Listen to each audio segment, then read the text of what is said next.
So we're in Georgetown. Okay. We're on the runway.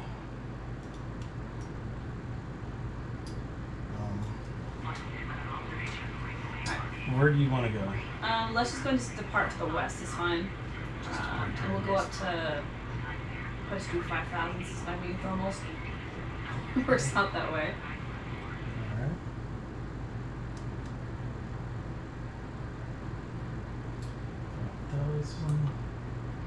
So I always typically, I don't know if I would go ahead and usually just program my climb speed. Yeah, The 100%. VY, and then I'm gonna go heading mode. So now once I take off, I just gotta hit the autopilot. Gas, pumps, fuel pump. Make sure that everything's synced up in the aircraft the way it should be. Some of these aren't.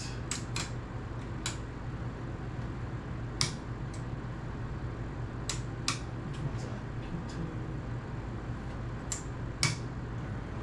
Just want to make sure these are all in sync. The aircraft came started up. It already came in a state. So flaps are at 50, which I have here. We got our weather, we're good to go there. We're on tower right now, 120.225. They just cleared us. You bet. I'll just go ahead and release the parking brake.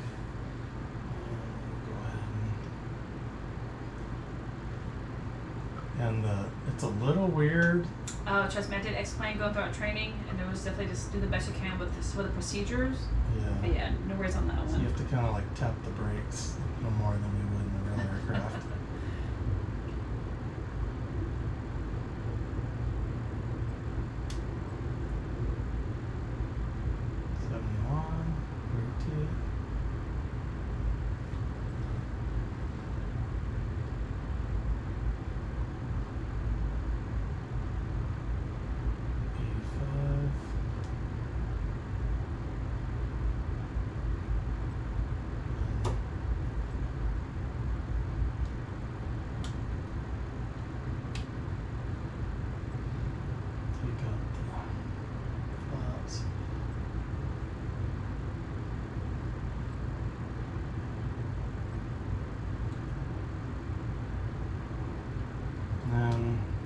Cap's available.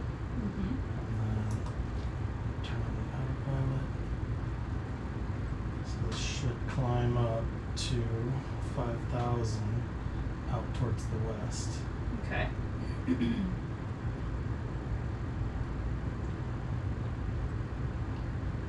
What we'll do is we'll go on that west heading, let it kind of stabilize itself out. Okay. And then I'll let you disengage autopilot and you kind of hand fly. So that is when it's flying you for a brief moment, get your scan how you may want it.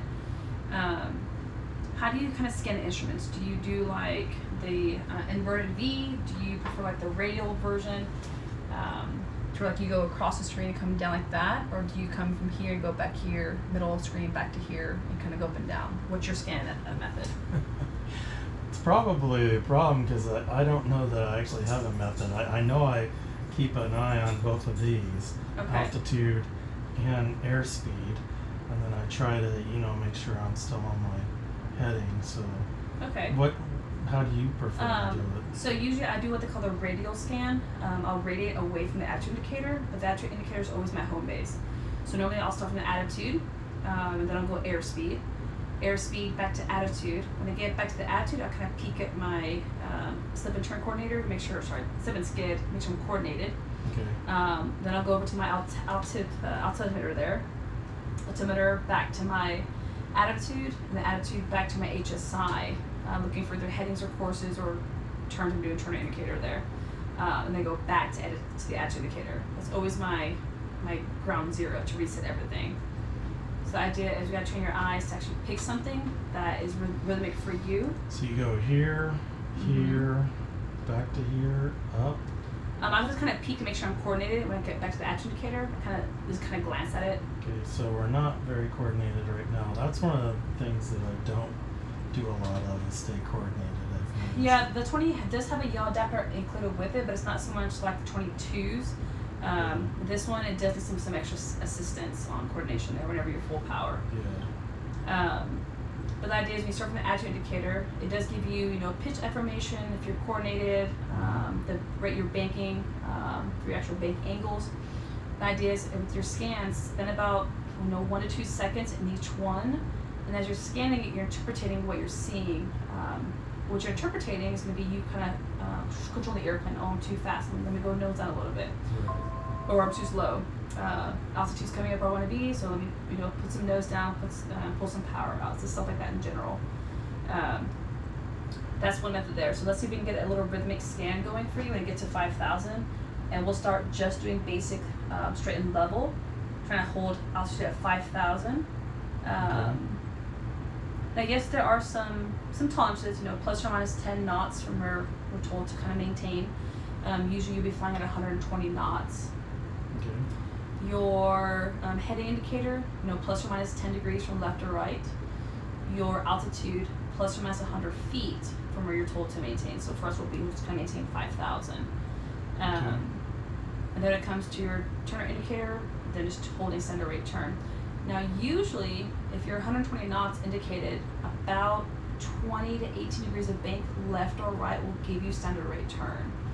That when it comes out, kind of stop your wrist from motioning it and kind of peek at your slipskid and make sure to kind of take a gauge of that big angle might be. This way, whenever you actually kind of look at your edge indicator and you peek at your coordination, you can peek at your bank angle too and see if that's going to be too much or not enough. Right. So. And each of those lines represents exactly how much? Right now you're pitching for 2.5 degrees of nose up. No, I mean bank angles. Oh, sorry. You have 0 where it's at right now. Right. And then you have 10, 20, 30, and then 45, and then Is 60. In 45, like halfway between? This one that's right there. This one. So it's like right between? Nope, that's the Cessna. You actually have a 45 indicator here. That's that guy right there. So you have 10, 20, 30, and 45. Oh, okay. For some reason, I guess I always thought it was in between. Nope, that's your 45 indicator there. Usually whenever we're flying, we'll have ES. That's 60? That's 60. Yeah. And then the yellow chevrons on the side, with the yellow dashes, that's 90 degrees of bank. Okay. See these right there? Yeah. So usually you're making between, this is 1020, so just before that second small hashtag to the left or right to keep you at standard rate turns if you're 120 knots. So the idea is here is go ahead and configure your power for about 120 indicated there.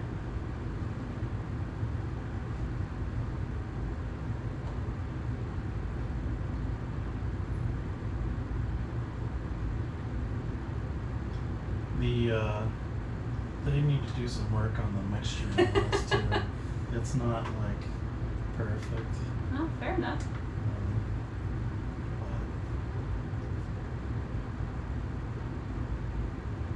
Let's get it down to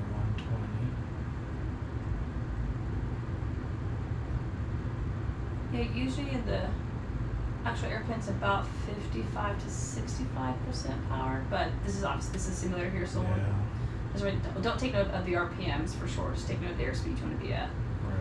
Right. You can cruise as fast as you want, but the idea is usually 120 is what you're going to spend a lot of your time through the approaches in. So get real good at That's pretty close. for 120. Oh, there you go. Alright, so Alright. autopilot off. So if you want to first, get your scan going before you actually disengage it. I'll just go attitude, and then I'll go airspeed. Okay. Airspeed, back to attitude. Attitude to the altimeter. Altimeter, back to your attitude. Attitude to your heading indicator. Then back to attitude. Let that kind of be your flow. So use your eyes. The idea is very little to no head movement, just more or less your eyes. For save eye for a flight, of course. Okay. Now, if those chevrons are in your way, you can get rid of the chevrons there, the flight director, if you will. How do you do that? 2 options. You can either hit the red button, because it is associated with your autopilot disconnect, or you can actually turn off the flight director. Let's see. There you go.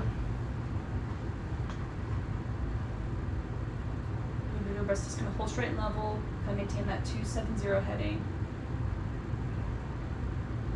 usually once your power's set, it's more like a little bit of a pitch to maintain altitude and stuff like that. Very rare is ever going to be more of an aggressive power adjustment unless you somehow get yourself really nose high.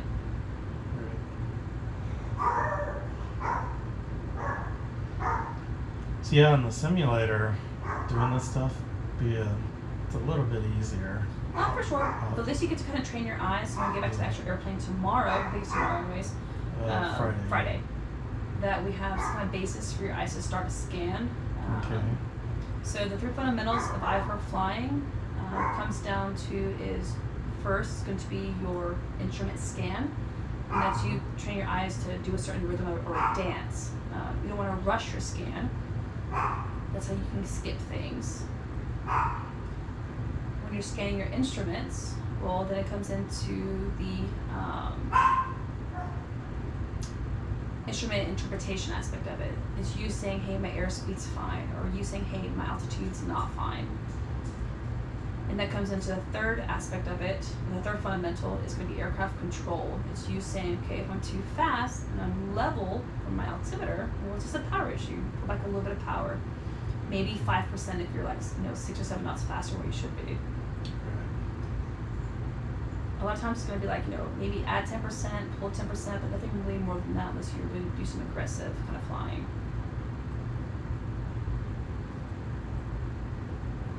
It's just continuous.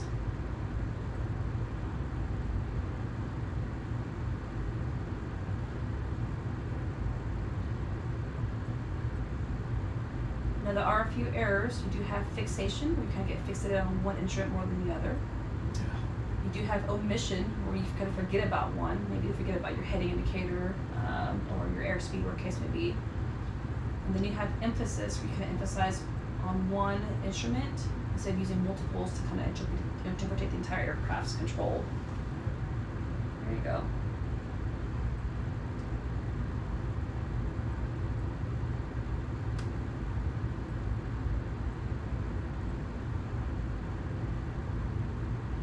Use that little green target helps you maintain where you have it set for. Like you doing 120 with your targeted altitude. Yeah. On that heading, it's kind of gauging you where you kind of want to pitch for. Okay.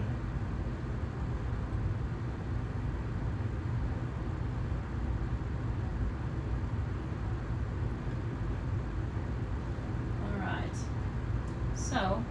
Let's see, when you're ready, we're going to do just a nice standard rate turn to the left. Try to hold 120 indicated and at 5,000 in the standard rate turn. Okay. And we'll just do a nice left 360.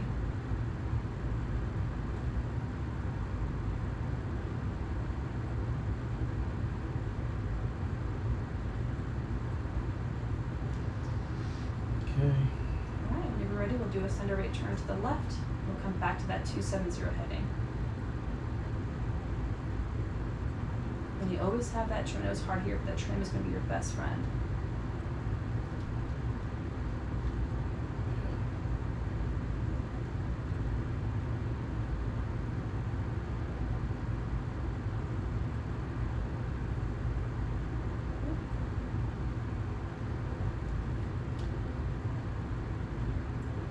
The target can get you too.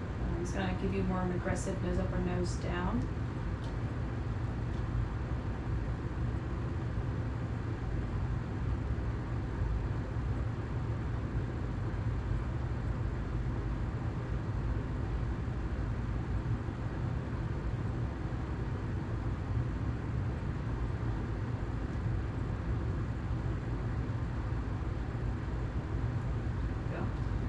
The same fundamentals apply, just like in the VFR world. And if you bank the airplane, you increase that load factor, so usually you'll get a little nose down attitude. So sometimes some back pressure is needed to hold that altitude. Maybe a small advancement of throttle, like a couple percent, 4 or 5% power increase, and to kind of maintain the airspeed you want. It's not usually much more than that.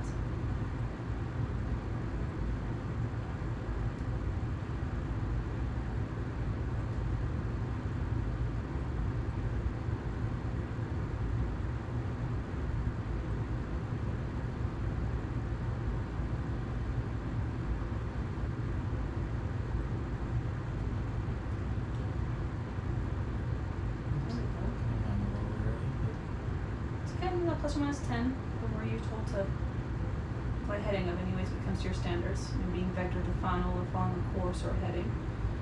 Alright, I'll let you get yourself resituated, and when you're ready we'll do a turn to the right, all the way back to that 270.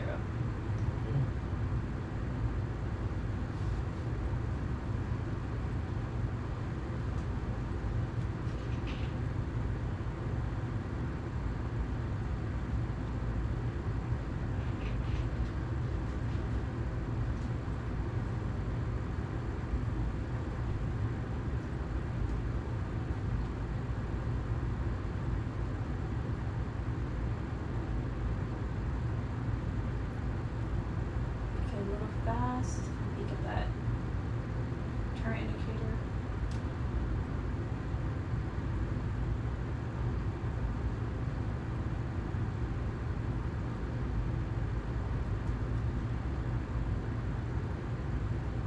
Now some may say, no, when you make these turns that maybe we prioritize looking at the turn indicator first to know when to kind of stop our hand from going forward more. Once you establish the center rate turn, you can peek at the attitude indicator for your bank angle.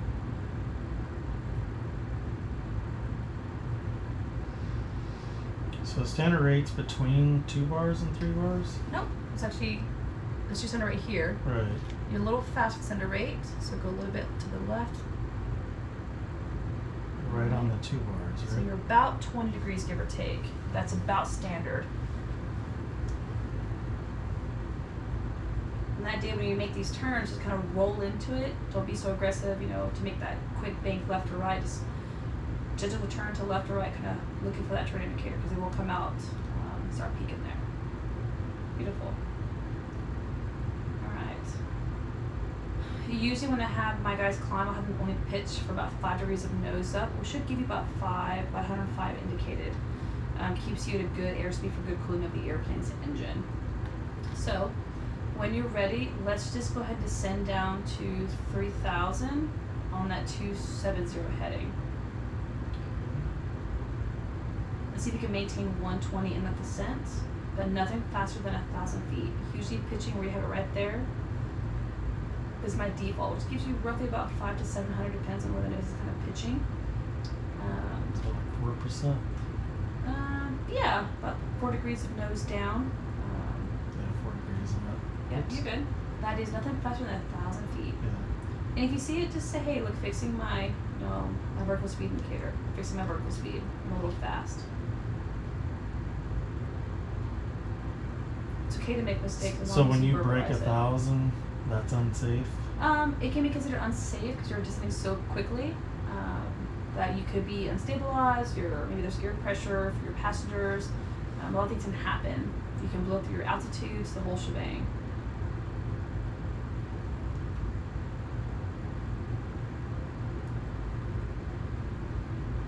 Attention all aircraft. Georgetown Municipal Altimeter 2 2.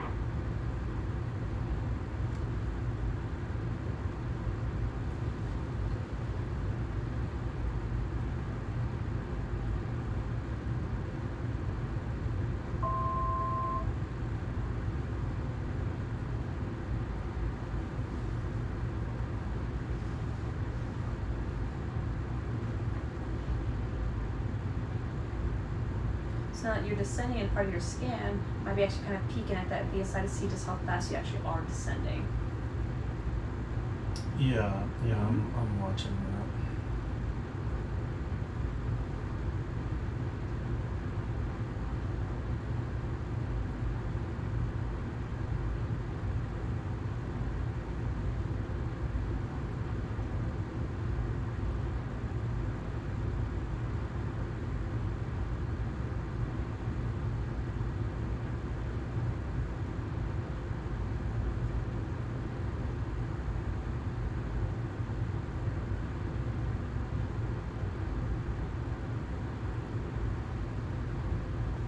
The trick is usually about 50 feet before you want to begin to either raise that nose up or push the nose down to level off at your desired altitude. So about 30, 50, you can begin to kind of raise that nose up.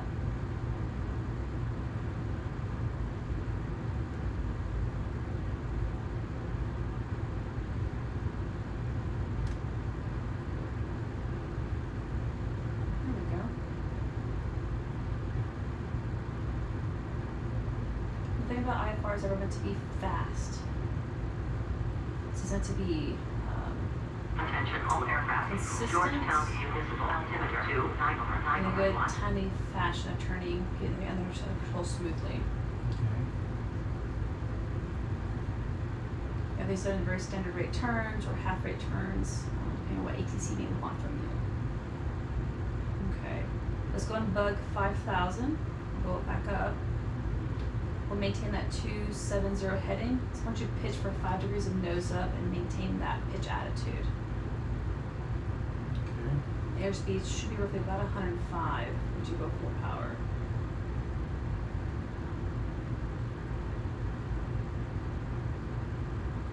So we're full power. And just pitch for 5 degrees of nose up.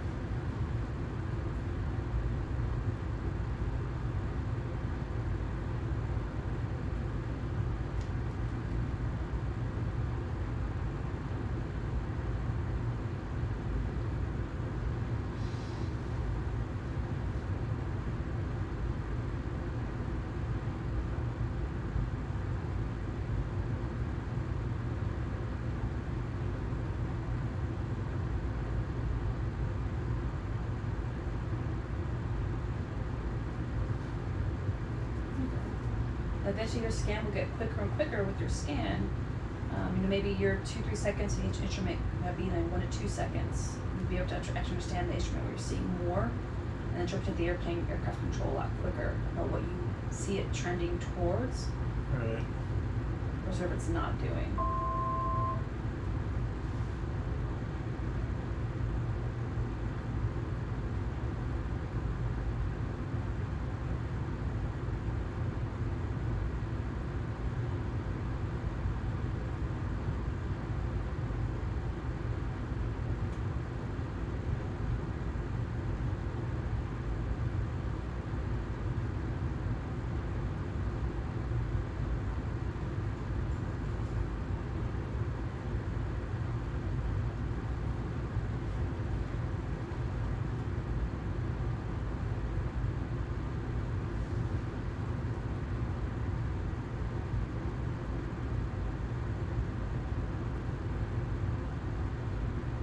Same rules apply. About 50 feet beneath your target altitude, begin to push that nose down. And usually about 2.5 degrees of nose up. And normally maintain your altitude, which is that little small one beneath the 5 there. It's the what? The little small white line beneath the 5. There's Okay. 2.5 degrees. Yeah. Usually that will help you hold altitude. The airspeed being about 120. Just a little bit lower beneath it.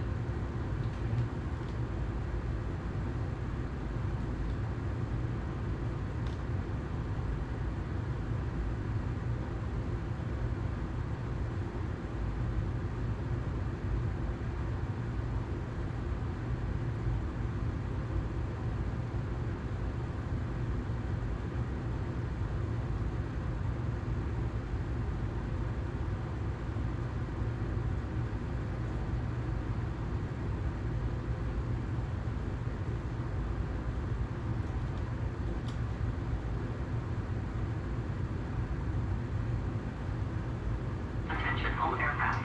Georgetown Municipal Altimeter 2, 9 over 9 over 0. Alright. When you're ready, let's bug a 090, so to the east. Okay. We'll bug that.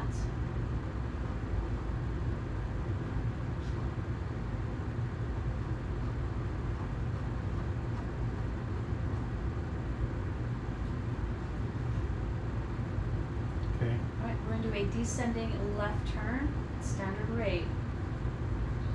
To the left, nothing faster than 1,000 feet. We're trying to maintain 120 the best you can descending.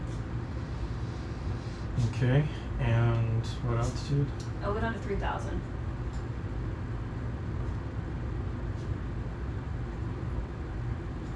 Okay.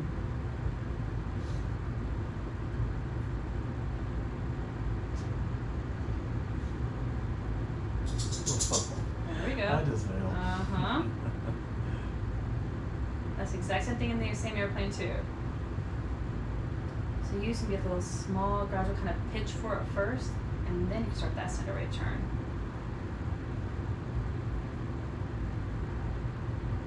There we go.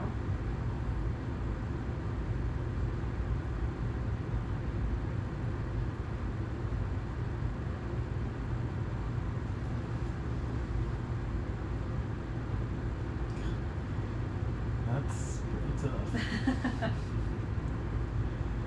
A lot of your push will probably be a lot of hand flying. So we're gonna get real good at this here. So whenever I'm not here with you, just literally put your goggles on, make it as real as you can, and just focus on just kind of safe, kind of pick and choose what's more important first. If I wanted to send, maybe I should establish for a better kind of pitch attitude descending. When I get that set, then I can do my turn indicator instead of doing them both together. There we go.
Okay. Okay. When you're ready, just go and bug 5,000.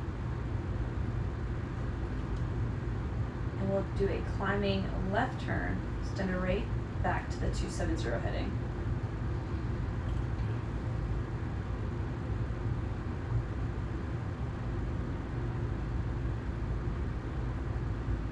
And we'll pitch for it first, and then establish your Attention all aircraft. Center Georgetown view visible. Altimeter 2, 9 over 1.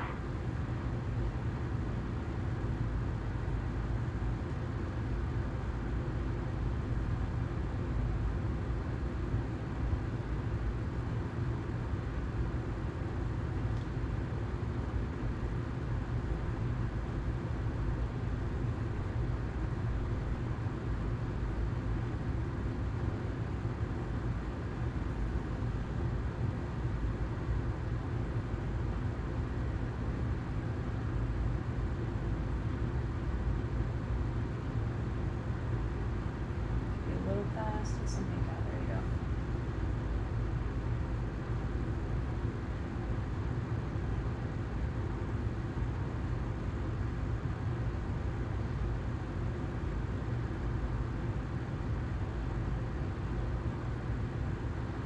Maintain 5 degrees of nose up. It allows your altitude not to come too quickly for you.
stabilized. We'll go back down to 3,000. So we'll do a descending right turn, standard rate. And go to that 270 heading.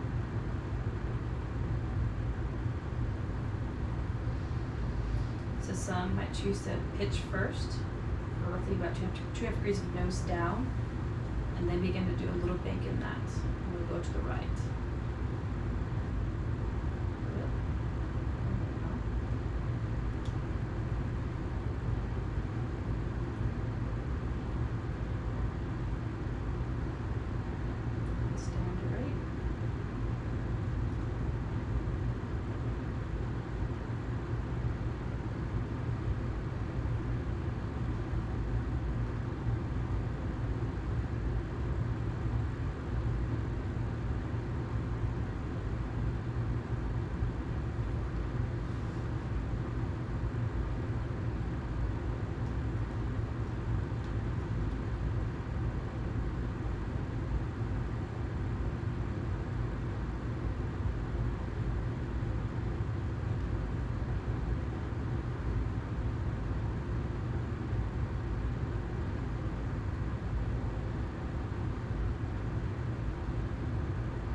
Okay. Let's go ahead and bug that 270 heading. Alright, we're gonna try a steep turn. Okay, you guys have a little bit of time to kind of adjust for your scan here. We're gonna bank it steep turn to the left at 45 degrees. So this guy right here, looking for 120 and to maintain 3,000 feet. Okay, so when you're ready, we'll do a left turn first. Kind of roll into it. Don't be so quick to just bank the airplane. Okay. I have to do that. Mm-hmm.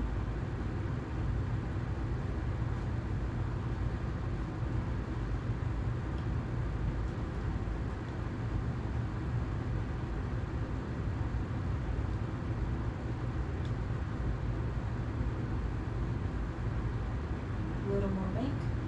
That little skinny one. A little bit more. A little bit more. A little bit more. Bank. Right there. That's 45. We'll just keep doing a left turn there. Try to get it stabilized at 45 degrees of bank to the left. We're just going to blow past the head and bug, kind of working our skin, doing that left turn a little bit. Now, if you're in a level turn, holding altitude, when you're too fast, was more of just a power issue. So pull back into maybe 10% power and see what that gives you. There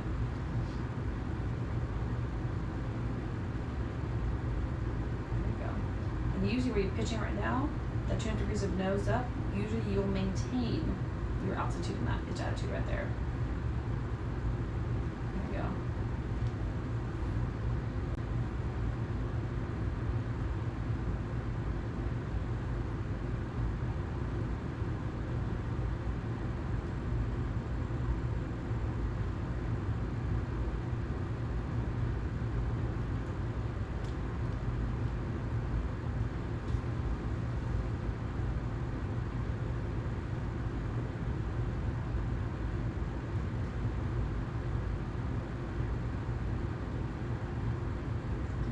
that turn coming all the way through.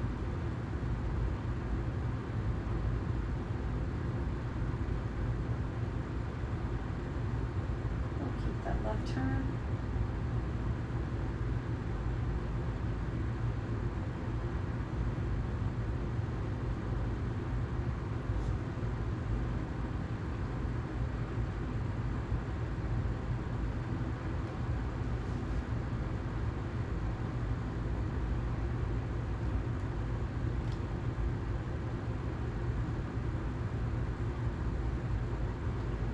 When you hit that 270 heading, I'm going to do a steep turn to the right.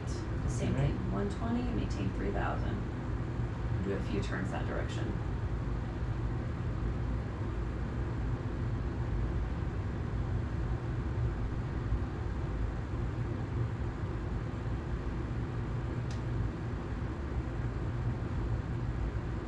And usually your trim's pretty good once you get it trimmed out to the left. Once you bank it 45 degrees to the right, the trim should almost be set.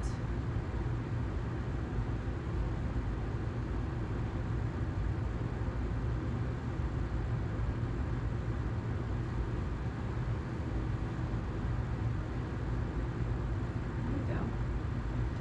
Now here you're a little low, so just go a little bit above that 2.5 degree marker between the 2 and 5. And let it do a nice slow climb rate for you. Positive aircraft control. Keep that right turn coming through.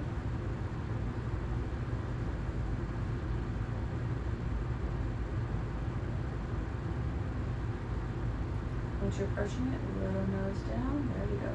Hold it right about there, about 2.5 degrees of nose up.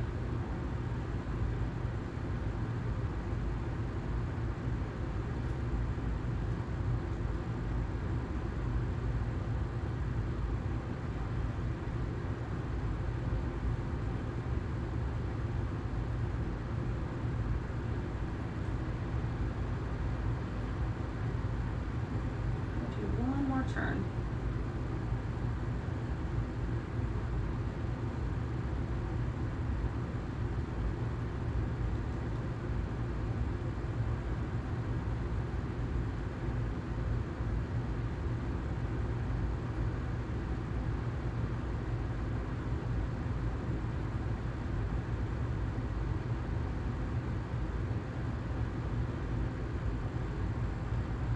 Make sure you breathe.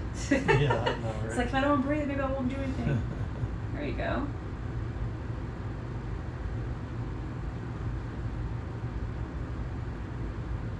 Go wings level. It's alright.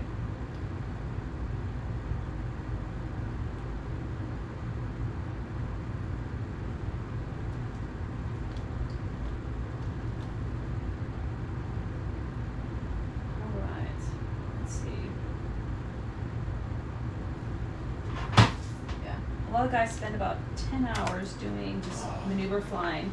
Mm-hmm. This has got force feedback, so it feels so much more like the aircraft really? Than my old one. Well, that's a good thing then. Yeah. A lot of guys spend about 10 to 11 hours just doing maneuvers under the foggles to get that scan down. So when you're here, foggles on, try different scans for keeping your scan up for you. I think the radial scan works for you.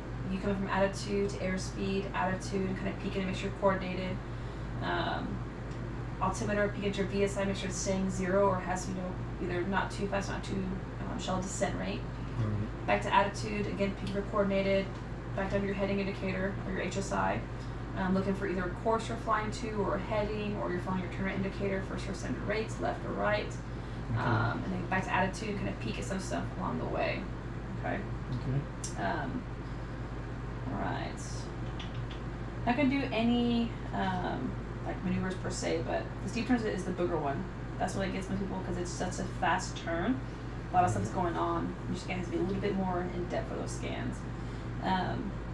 Do you remember some unusual attitudes, like in the brown, power down, or in the blue, power through, for like nose high versus nose low? Oh, a little bit, yeah. Okay. So basically, unusual attitude just comes with airplanes just in the not a stall condition, but it's approaching maybe like a nose high up versus a nose down. Okay, that will be required part of your trick ride with whoever we get you on, preferably with Wanda. If not with the examiner, usually attitudes will be the ones you're going to be doing. Usually they'll do some nose up and also nose down. So the way I teach that here is I'll send you the screenshot you can have it, but you have, let's see here a little bit. So if your nose low, it's called in the brown, power down. The idea is you're descending, not to lose a wing or two. The idea is first thing you want to do is power down. Okay. If you're banking, you want to level the wings first to get equal pressures on both your wings. That when you begin to raise that nose up, you don't exceed load factor on one wing more than the other.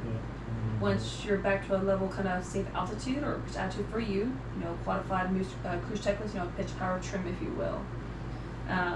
When your nose high, well, it means your nose is up in the blue, of course. So the first thing you want to do is you want to go full power because your airspeed is losing more and more. If you're banking, it doesn't matter. You want to lower the nose first because you have less airflow of your wings. There's no way to actually see the load factor of the wings. So you go full power first, so power through, or the blue power through. If you're banking, it doesn't matter. Just lower the nose first to increase your energy. And if you are banking, level the wings. And then begin to raise your nose up for like a level pitch attitude. And once you get into control, pull your power back, do a cruise check, pitch, power, trim. Pitch to hold altitude, power back if you desire cruising speed, and then trim for those pressures that you have. Now, yes, you do have a level button in the airplane, but even that does have a limitation. If you're too nose up, beyond 30 degrees nose up or down, it won't pitch nose back up for you. If you're beyond 60 degrees of bank, left or right, it won't capture it for you. It's out of its limitation to pop the airplane's nose back, left or right, or the wings back up, left or right for you. Okay. That is, if you notice it and you hear it, begin to correct for it. Yeah, some of those. Yeah, I'll take a screenshot of this here and I'll send it to you so you have it. That'll be one we'll practice in the airplane. But we actually can't practice it here a little bit. So let's go. Feel free when you're ready. We'll turn back to the east. And we can kind of go back up to 5,000 and just kind of do some hand flying. You can pick left or right. Back to the 090 and we'll go up to 5,000.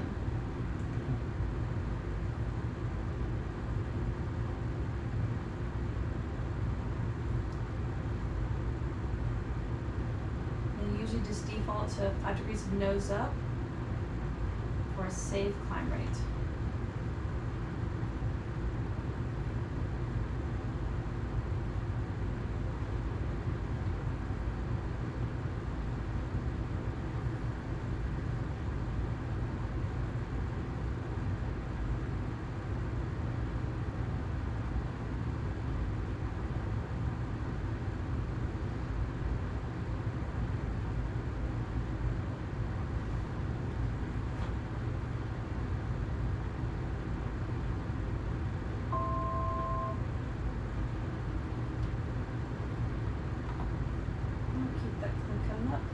And nose up.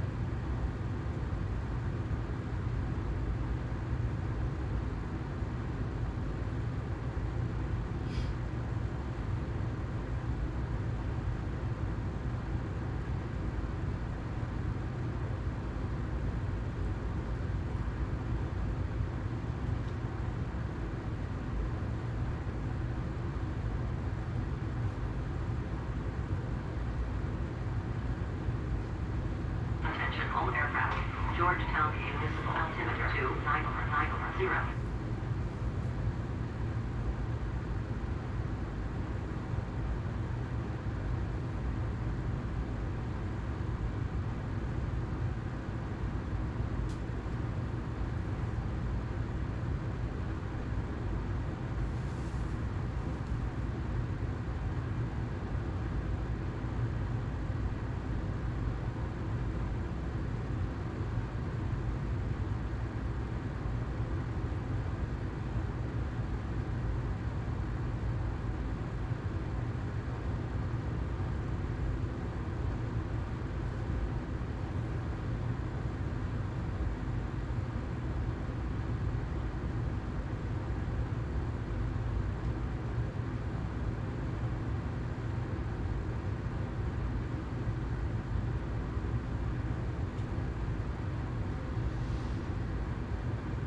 best you can. I want you to give me, just bank me 10 degrees to the left. Try to hold altitude right here.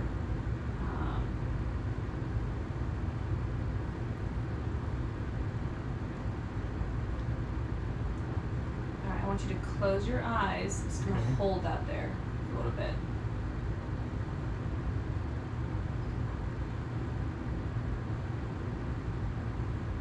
Alright, give me a wings. If you go ahead and leave your eyes closed, give me a wings level.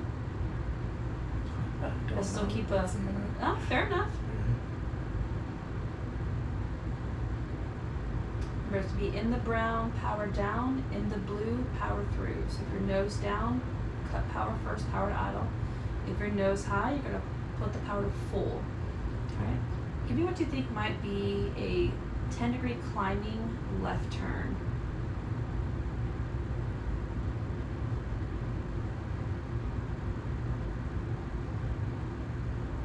In the blue, power through. Alright, open your eyes and recover for me. So power in, so power full. Yep. Nose down. Level the wings. At a safe airspeed, probably about 100 knots or so. You're gonna kind of raise that nose up. And then pull some power back whenever you're under control of the airplane. There we go. So in the blue, power through. If we were banking like we were, well, doesn't matter. Lower the nose first, and then begin to level those wings. Of course, coordination is key. All right. Give me a turn to the right. You can leave your eyes open. 10 degrees to the right. Okay. Just maintain the altitude here is fine. This 5.5 works out for me.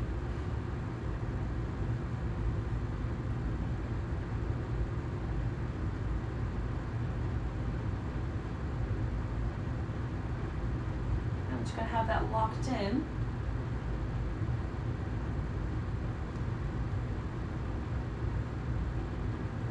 Okay. Alright, go ahead and close your eyes. Maintain that 10 degrees of bank to the right. So in the blue, power through. In the brown, power down. If you are nose down, first thing I'm gonna do is pull power. If you are banking, you're going to level those wings before you begin to raise that nose up at all.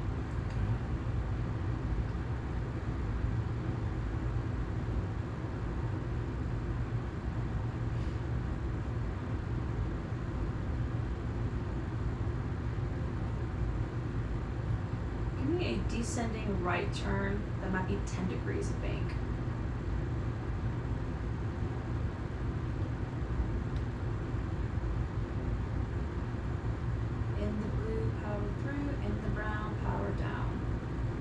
Go and recover. Open your eyes.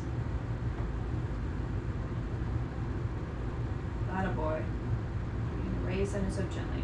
Now that airspeed, you're going to feel some negative, some positive G's without a doubt. Just slowly raising that nose up to expose the load factor of the wings. Okay. So you're definitely going to feel that there, getting that airspeed. Be beautiful. You weren't quick to react. You got your scan. Okay, first thing, am I nose up or nose down? The first things first. If I'm nose up, okay, power all the way through. If I'm nose down, first things first is power down. Beautiful. All right, we'll do some of those for sure tomorrow or on Friday, for that one there. I kind of feel the pressures of that stuff there. Yeah. It'll teach you to trust your instruments when it comes down to flying an IFR and to ignore your body. Okay. Yeah. Beautiful. All right. A lot of you flying, honestly, it's just your scan. Patrick, that's it. You flying autopilot, you have that stuff down without a T. It's just kind of hand flying, which would be majority of your approach is going to be hand flown, for a scan that makes sense for you. I think the radial scan seems to work for you. We'll apply some stuff in the airplane about doing the scan first. We can do some maneuvers a little bit before we actually go fly some approaches. So you have that there. Okay. You want some snacks? I'm good for right now. I'll probably get some in a minute though. Here.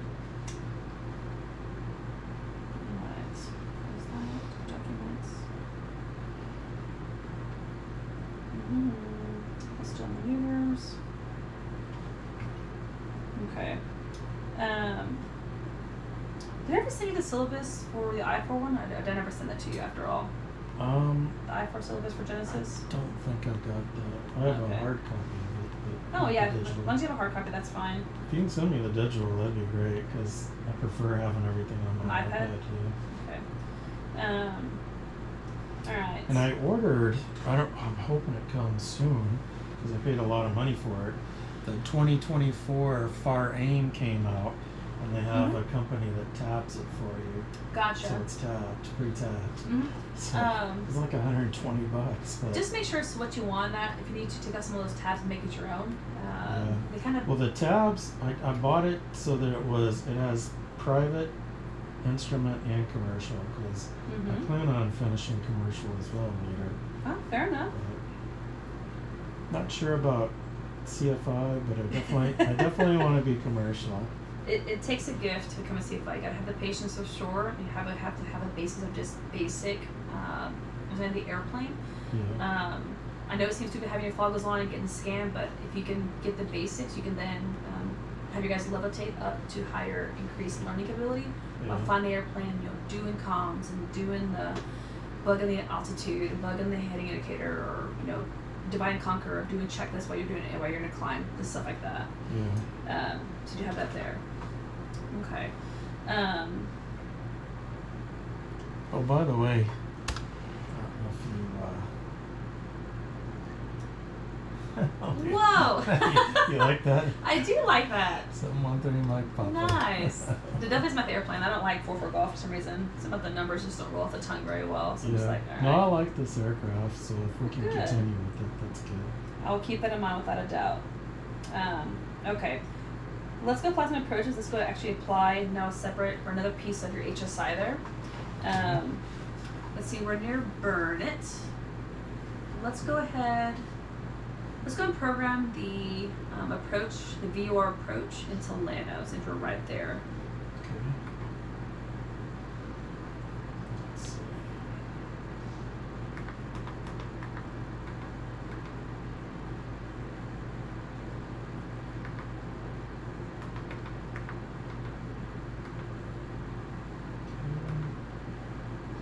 Approach, nano, VORA, Mm-hmm. LLO, right? Mm-hmm. Arrows, they're probably like, let's see here, procedures, approach, VOR. I have them at 1720. The only bad thing is, certain features you have to do it the hard way. Gotcha. Unfortunately, this is one that the keypad doesn't work for. Yeah. whatever reason. No, you're good.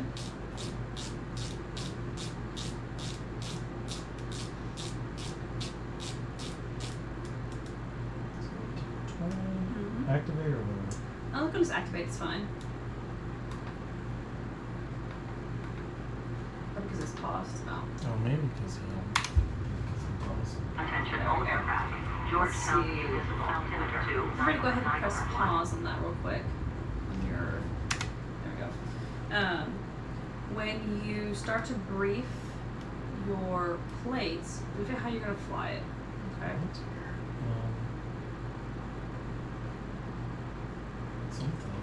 Something got messed up there. Direct to KGTV. Let's delete this. And then sometimes like weird things like that happen. Probably some limitations, honestly, of just certain features. I know Xplane had it for us. Let's do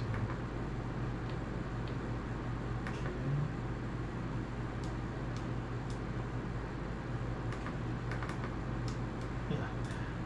Now it's having a weird issue.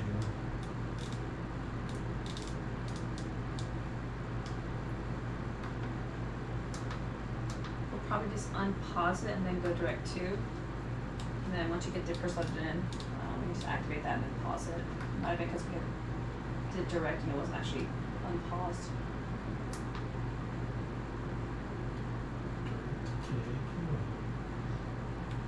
Should be able to just figure that. And then now I should be able to do a procedure, select approach. Oh, that's weird. That's very weird, huh? going direct there. Select approach. Oh, hover over KAQO. Okay.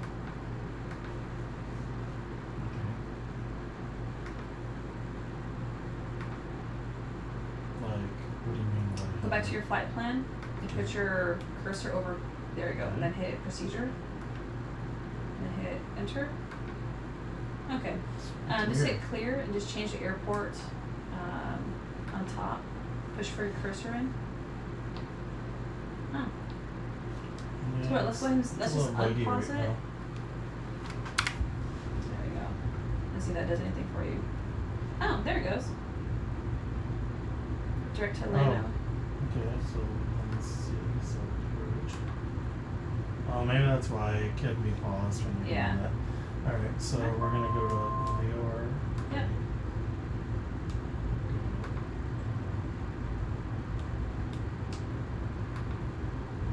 There we go. Alright, now you can go ahead and press pause if you have it loaded in there. Alright, on. Do you have your iPad by chance with you, or you going to just use mine? No big deal. Yeah, I've got. Do you use FAA or do you use the jet plates when you look at yours? What do you prefer for you? I've been using Jet, but Okay. It's up to you. I'm thinking I may want to go back to FAA just because. The idea is just between now and for your check ride, just pick one version. So you start briefing that one and understand how it's laid out and stuff like that. Destination AWAS is 119.425. Oh, fair enough. And approaches and go ahead and approach. So if I go VRA, it's automatically picking Jet, so Okay. I guess I'll just use Jet. That's I fine. must have it set to do that. I mean, that's you creating it. If you just went to ForeFlight and then actually pulled up the airport and just picked a plate of your choice and actually not build it inside there, Oh, okay. yeah, go ahead and just hit close. Just go to just plates. Yep, just go ahead and just tap on Lano, the airport, Okay. and then go to procedures, and then go to approach, and you can pick your version of plate you want. There you go. It might just be a default function of ForeFlight to default it to JetBlue, which is fine. Okay. Alright, so when I do my approaches, I do the LLBB, so we load everything that we can at the time. Alright. We brief, so we load and we listen to the ATIS, the navigation aids, if it's like a VOR, ILS, or localizer, or something other than GPS. We listen to the Navi Morse code. Yep. And then we brief the plate, we brief it how we're going to fly it. And when you're briefing it, you can verify the stuff's in the computer as you see fit for radios and nav sources and load it in for the minimums and stuff like that in general. Okay. And then as you get closer to the approach, usually we get close to being to initial approach fix, just have that gump checklist complete. But for you, I think you like when you go flaps 50 to do your gumps then, and that's fine too. If that's how you want to do it. Well, that's just how I was taught. Okay, let's Yeah. leave it. If that's what makes sense to you, let's well, go they and told change me, it. 2 miles before fix, full mixture, Mm-hmm. boost power, slow it down to 100. Mm-hmm. That's just Yeah. how I was going to do That's it. fine. We'll leave it there. I'm not going to change Yeah. anything. The idea Mm. is if you go flaps 50, just go and just do your gumps checklist. So I wasn't sure, there were times where if I was thinking about it, I wanted to do it early, but I wasn't sure if I could. Yeah, the idea is I tell my guys, look, you have to be within the heart of the approach. Why mess with a gump checklist? Verifying that your checklist is actually complete as your nose down, hand flying. Yeah. If I'm approaching the initial approach fix, I'm already cruising flight. I'm just flying straight level. Let me just do my descent checklist now because I'm already descending, or maybe I am about to descend. Right. And then let's go and just do gump checklist. This way, when I get to initial approach fix, the extra 5 minutes of me having full mixture, when I burn an extra 2 gallons, I'd rather have that done, have a workload less. Yeah. In the heart of the approach, the inbound course, to listen for comms from ATC, to listen for frequencies or switching over, or holding clearances in case change of plans and need to hold is published, something like that. So Okay. the idea is for sure, when I get done earlier, they get it done earlier. I'm okay Yeah. with that. Okay. Usually, if my guys are approaching this approach fix, they're already going to have it done. Okay. Alright, so first thing, do you want me to unpause it and start doing No, the... go and just brief it for us. Let's practice kind of briefing it. Okay, brief it. So.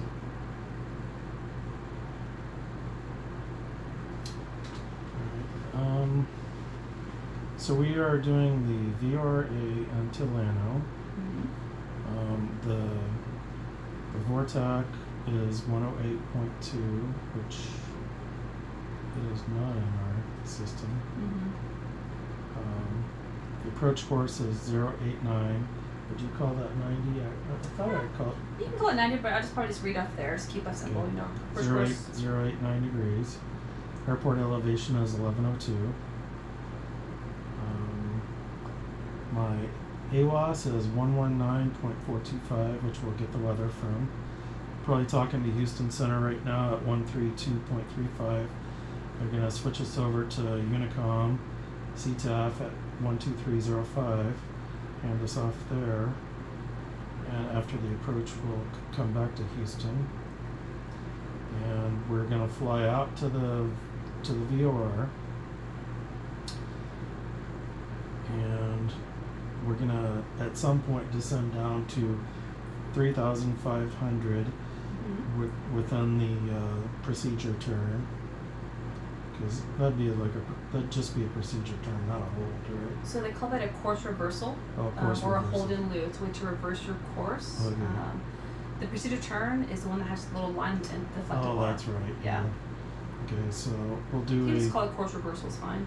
Yeah, we're going to do a course reversal and get our altitude down to 3,500.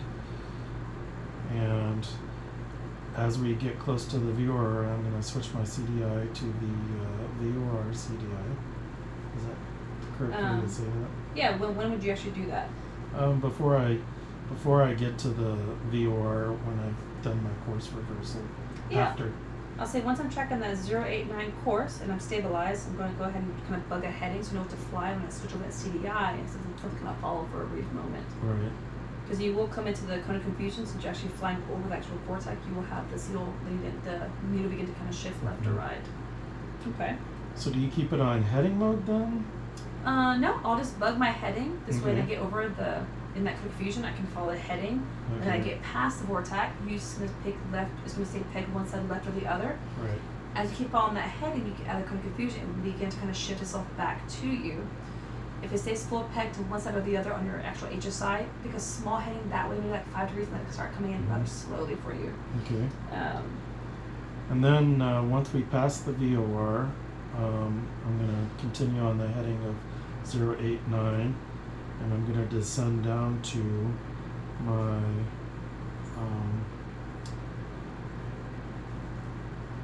decision altitude, or MDA, right, of 1720, and at 1720, I'm going to continue on to Zamata, and which is, so is Zamata right on the runway?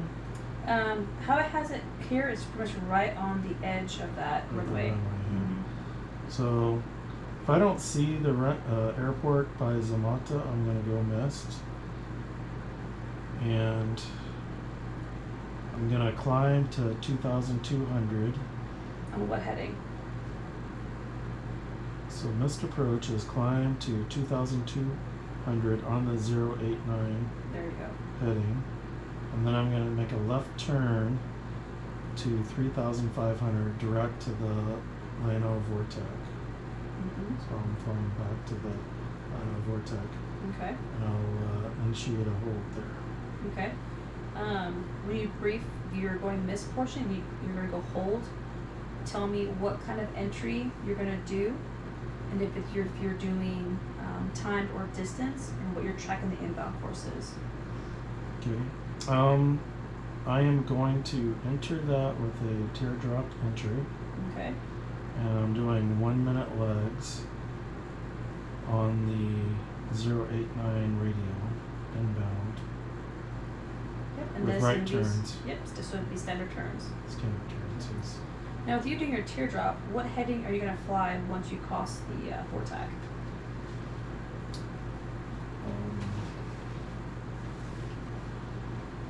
Well, eventually I'll get to the 269 radio, right?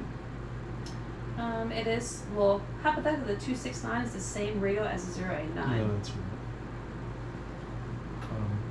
So with the So teardrop. 269 degrees. Okay. So for somewhere over here, Yeah. Right, we're going this way. I'm gonna fly back to the fix. When you do teardrops, you adjust the outbound leg. So what I mean by that, you adjust it by either minus 30 or plus 30, depending if it's standard or non-standard. If it's a standard hold, you're always going to subtract 30. If it's non-standard, you're actually going to add 30, and this is why. So even though this is even 269 right here, I'm heading, roughly a southwest kind of heading. Okay. Should I turn to the left to give myself a better radius here to turn? Or should I turn to the right? Okay. So left is less. So I take that let's just say 270 for easy math here. And left is less, so I want to subtract 30. Mm-hmm. So roughly, I'm going to get to the fix, and I'm going to fly roughly a heading of 240. Right. Then when I do a standard rate turn to the right, I can actually intercept that course line there. And then I can track it here, and then I'm in the hold itself. Oh, cool. Okay. I'll take a screenshot of that. Yeah, Send it to me. you bet. Let's see. This is actually a teardrop, so I don't forget that. I'll draw it better for you. But when you let's do this right here. Let's say the hold was actually done on this side. Okay. So let's say this is gone. This is your outbound. Here's your inbound. Okay. Well, let's say we came on this side of the fix. So now we're doing left turns, okay? So this is still going to be 269 right here, because that's going outbound on that direction there. Right. If I'm doing a teardrop, well, same rules apply. I'm on this side of the airport. I do a climbing right turn to 3,500. I go direct to the fix. Okay.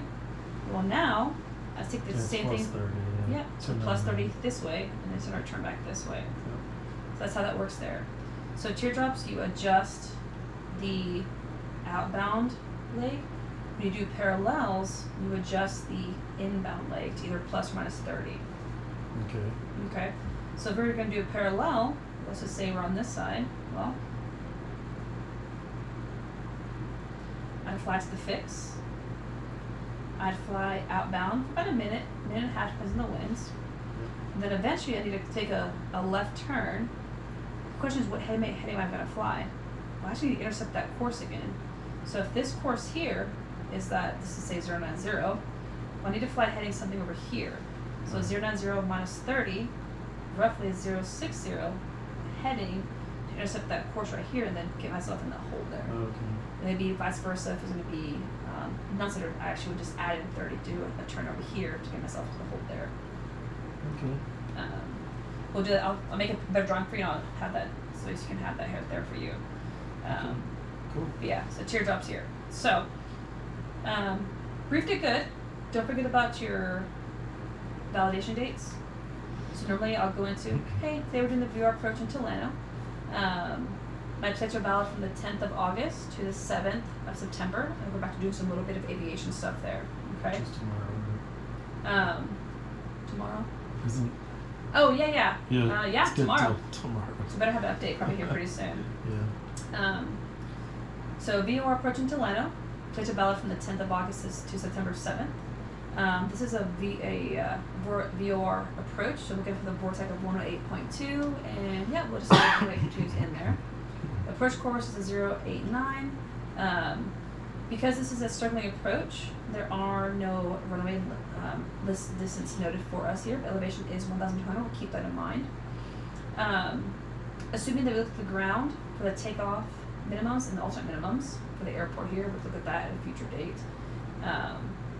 That'll come with a different ground that you're not going to do, kind of dip down into kind of flying approach procedures and how these little identifiers mean to you.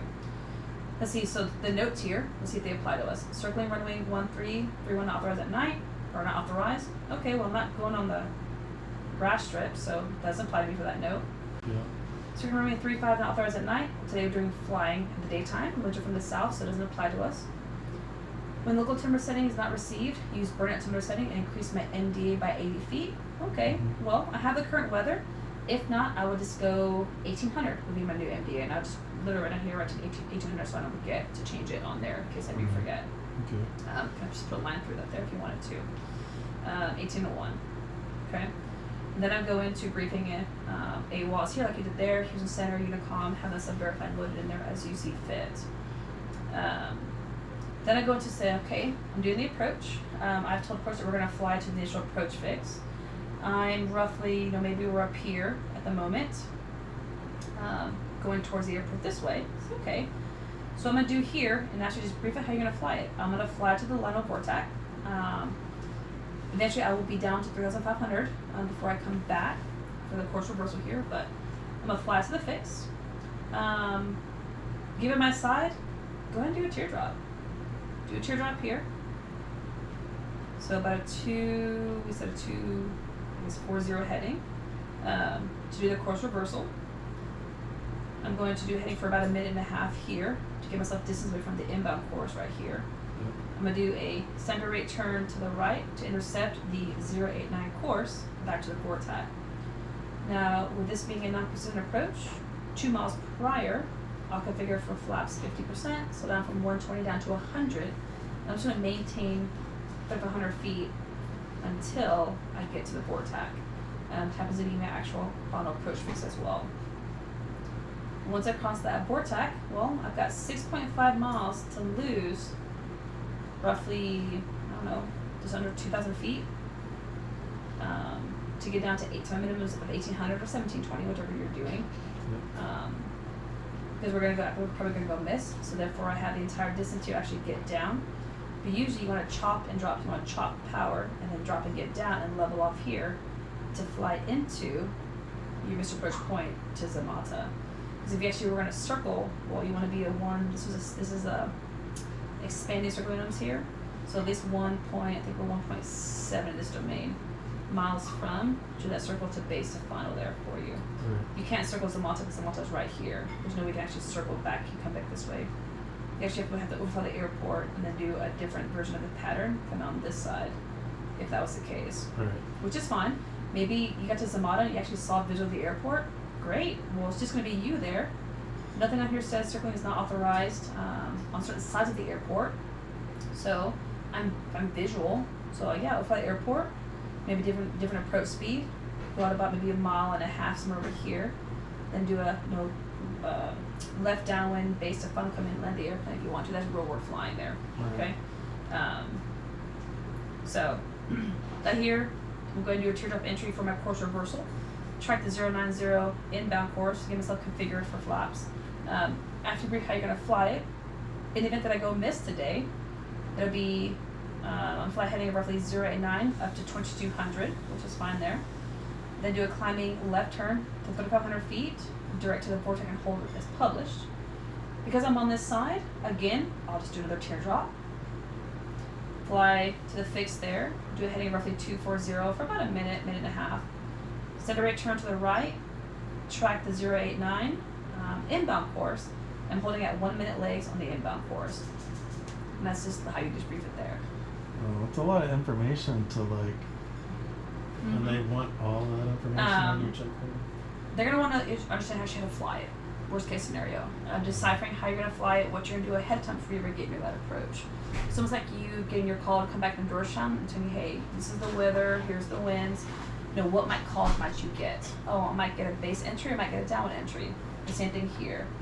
Knowing where you are on the approach for situational awareness would be the key. Now these guys here, they do go north up, so this is always going to be northeast, southwest. Right. So if you're heading southwest, well, you're heading in this direction, and you're going to the fix, you must be over here somewhere, Yeah. which means you coming in that way from the course. So stuff like that there. Okay. So what we'll do is we'll come up here, given the side we're on, should be a teardrop entry into the course reversal. Okay. We're at 4.5. We'll stay at 4.5 to be a little bit closer. I'll kind of act as ATC for you. We'll fly through the whole procedure, and then we'll actually go missed. Do you have a toggle button on here? Yep. Oh, you do. Beautiful. Alright, so when you're ready to unpause it, we'll just maintain 4,500 and we'll go direct to the Vortac to set up for the procedure. You already have it activated, so it works out for us there. Okay.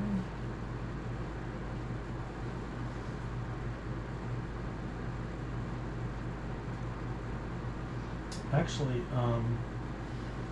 it's not, for whatever reason, let's see if it actually shows up.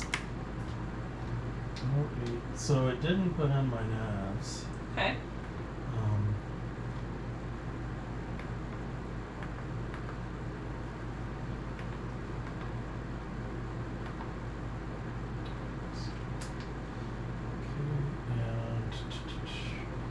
and then the other thing it doesn't do on this that I found out is because like in the normal aircraft, it's going to put in my navs for me, and it's also going to set up my CDI correctly, and I have to actually do that in here on my phone. So I'm going to set this to 089.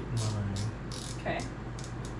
Now, would I have to like show them that that's set up ahead of time? The aircraft automatically does it when we fly it, but Right, so the way this works here, the only one it will not switch the CDI over for you is going to be the VOR approaches. You have to actually hit the CDI button to change it to the green needle. right, that's all you have to do in the aircraft. But here I had to set it up manually, right? Yeah. So when you find the approaches, it will underlay it. Right now you probably use GPS to get to the Lano Vortac, right?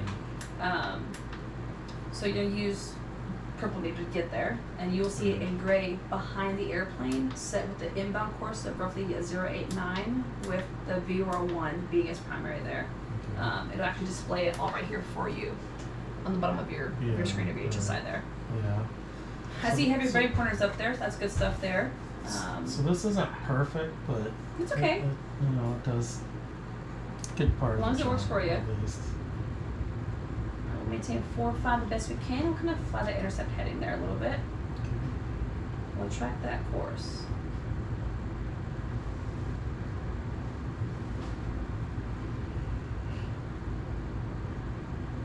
That was just default for 5 degrees of nose up as a default.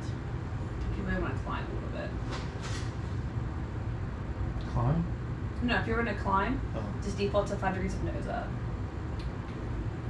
Now, do you like having both brain pointers pulled up, or do you just prefer one? Both what? Both your brain pointers? These right here? I like them. Okay. As long as they don't confuse you. Although I'm only using one right now. Yeah. Usually we just have one on in the airplane. Just was only giving you guidance to one. Okay, I can. That's up to you. You can leave it as long as it makes sense for you and you know which errors go for what. That's all that matters to me. Oops.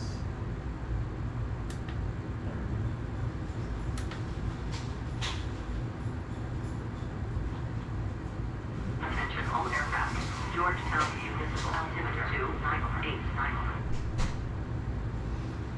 And then we're flying to Lano, so go ahead and put in the comms. Yeah, go ahead. Can I autopilot while I put in Sure, this? go ahead.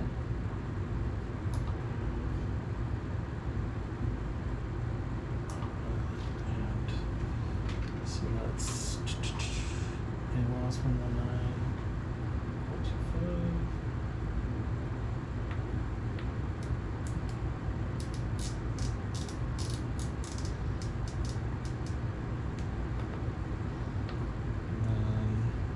Do you want me to put in Houston approach? No. Just put in the Yeah. Unicom. That'll work there. 23.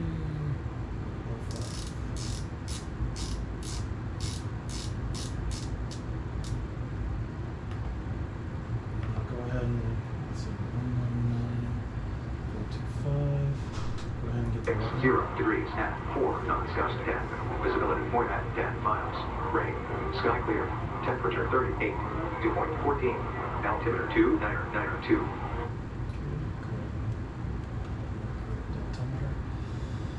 Automated weather observation. Lano visible. Wind 360 degrees at 4 knots, gust 10. Visibility 4 at 10 miles. Rain. Sky clear. Temperature 38. 2.14. Altimeter Okay, so do you want me to 2,992. hand flight now? Yeah, whenever you're ready, I'll let you kind of hand fly a little bit. I'll try to Oops. practice doing a little bit of briefing and find the airplane. Automated weather observation. Lano visible. Wind 360 degrees at 4 knots, gust 10. Visibility 4 at 10 miles.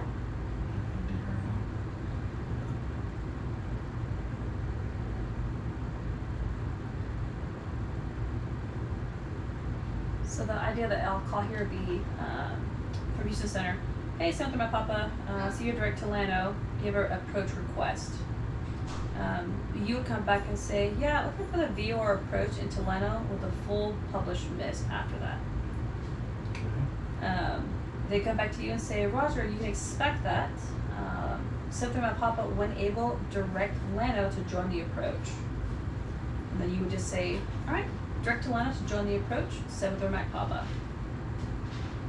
That would kind of be your cue to hit the active the approach if you just had it loaded in as a default. Okay.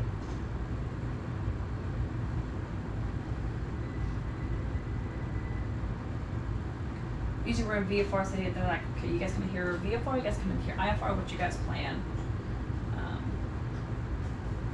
Usually in my IFR flight plans, I'll put IFR training flight. They'll read the comment sections of these approaches.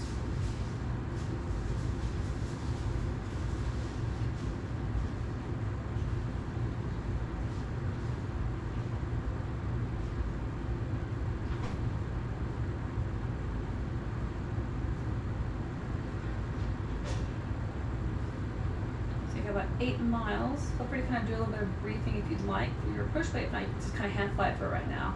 The idea is usually when you're out here cruising, if you get too close, brief that stuff way out here. Right. So consider it briefed. They're actually going to fly how we kind of briefed it. Right. So I'll fly into Lano and then the VOR, and then I'm already cleared, right? So can I start to descend? Not yet. You haven't heard those magic words that says you've cleared for the approach. So that second call might be Sept Mount Papa, cross the Leno Vortac at or above 4,500. You are then cleared for the VOR approach into Leno. Okay. And then you just repeat that back. Cross the VOR at 4,500, then I'm cleared for the VOR approach into Lano. And so they're not pop up. Yep.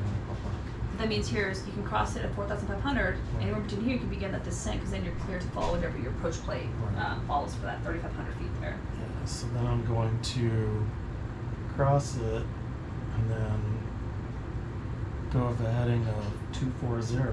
Okay. Do a teardrop entry. Go out about 1.5 miles or a minute and a half. Did you say a mile? No, a minute and a half. Yeah. Sorry. 10 low winds. I don't think. Minute and a I half. know you have like 0 winds kind of pro list there for you. We can still kind of go through the motions. So with that being said, go ahead and bug that 240 heading. Okay.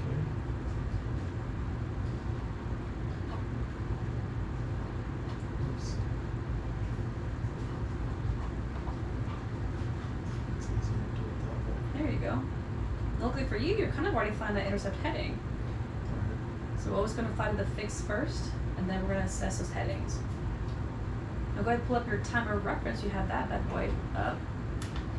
Okay. Kind of keep following that course.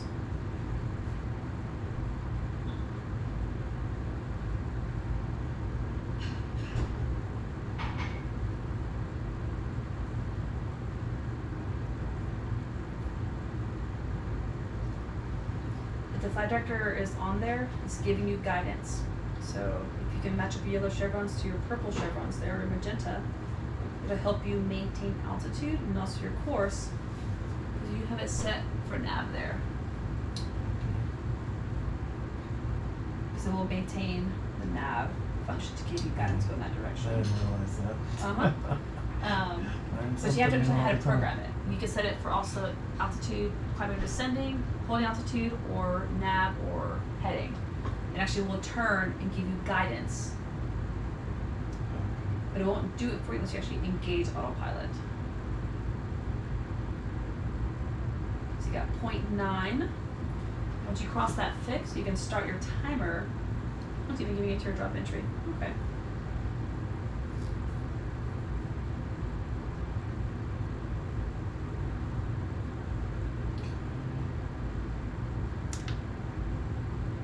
So we're going to fly your heading of 240. Now since you've crossed the vortex and you're flying a heading, just descend straight down. Go ahead and get a small descent here going. It's better to descend, going straight, which is doing a turning descending turn. Now because your chevrons, it's trying to maintain that pitch attitude, it won't descend unless you hit vertical speed. And we won't do default for that, we'll do 500 feet default. 600 feet. So now it's pitching you down, so if you want to get 600 feet, do a descending on this heading, will match up your chevrons. So you need a little bit more of a left turn, a little bit more nose up to match your yellow guys. Go this way, because you're actually the yellow one. Your flight director's purple. If you can parallel them up together, that's going to maintain and pitch you negative 600 feet on that heading there a little bit. Oh. If it gets too confusing, we'll just turn it off. That's going to be your red button. No, that's good. Alright, so that's about a minute and a half. So we're going to turn now to intercept that course.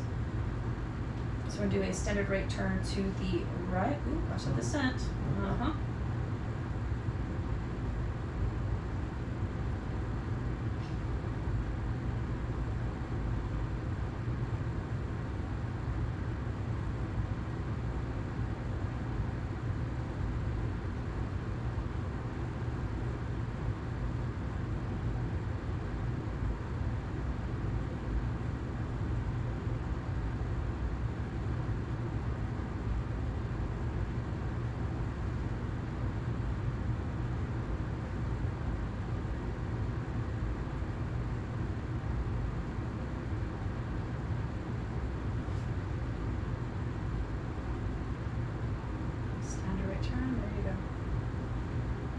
Idea, go wings level right there.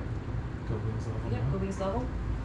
So your intercept heading is if you keep turning, you're going to fly parallel to your course. If you set your heading right here, that's your roughly about a 20-degree intercept heading. So you actually fly this heading here. As it begins to come on in, you slowly increase your heading to fly over that course there. A little bit of a quick cheat there. Right. You know when to kind of stop that turn. So you don't overshoot. Then begin to slowly follow in little by little. You got about 2.8 miles. Okay. You're getting 3.5, looking good. You go wings level.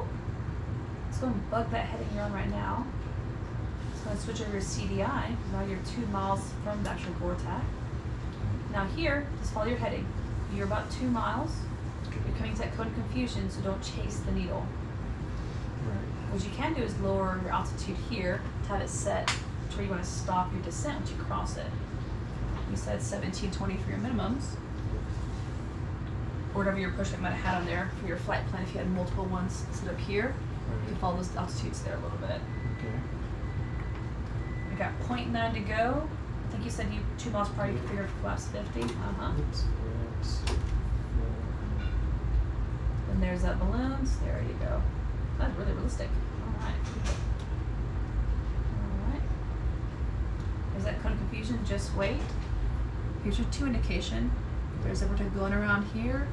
When it's a beam you here, you should be crossing over it. And eventually you'll get your flag flip. There's that course. Now you have different arrows on both sides. Beautiful. So now you've crossed it. Or now you're going from the approach rig down to Zamata. Yep. So a little descent down, nothing faster than 1,000. Can beat you with that.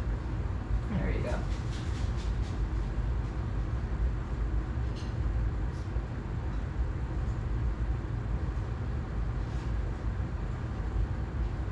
Airspeed looks good, about 100 knots. Now here, do a small little bank to the right to kind of bring that course line back in for you. Did have itself pegged to one side more than the other. And eventually, it'll begin to move itself back in.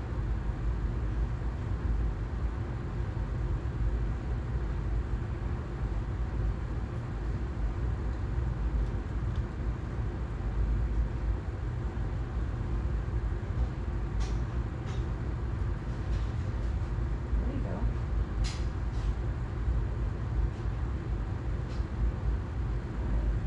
1,000 feet to go. So know your call-outs a little bit. Okay, 1,000 feet above minimums. Usually I start my counting around 500 feet above minimums. I got 3.8 miles, 900 feet to go. The center profile looks a little decent. The knot's looking good.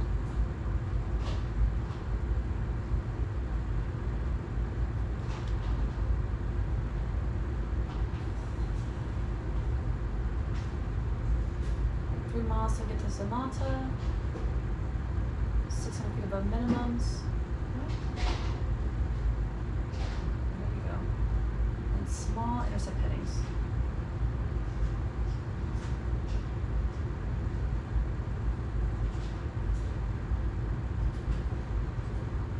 Alright, 400 feet to go. Got 2.4 miles. Now we will go missed. Okay. We never saw side of the runway. That is when you get to Zamata, you actually want to be at 1,720. Got 2 miles, about 300 feet to go, so don't push it. There you go.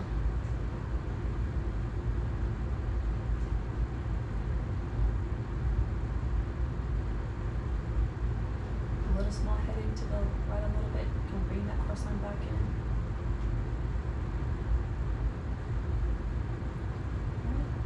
100 feet to go above minimums, about 1.5 miles.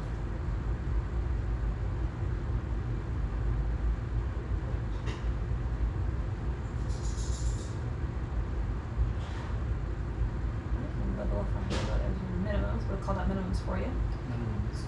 We're gonna maintain 1720. Our GPS says 0.0 next to Zamata. This is you saying, man, where's that runway? Where's that runway? Looking for that airport. 0.4 to go. Nothing's coming in. Probably saying we're probably gonna go missed. I'm gonna do the 5 C's.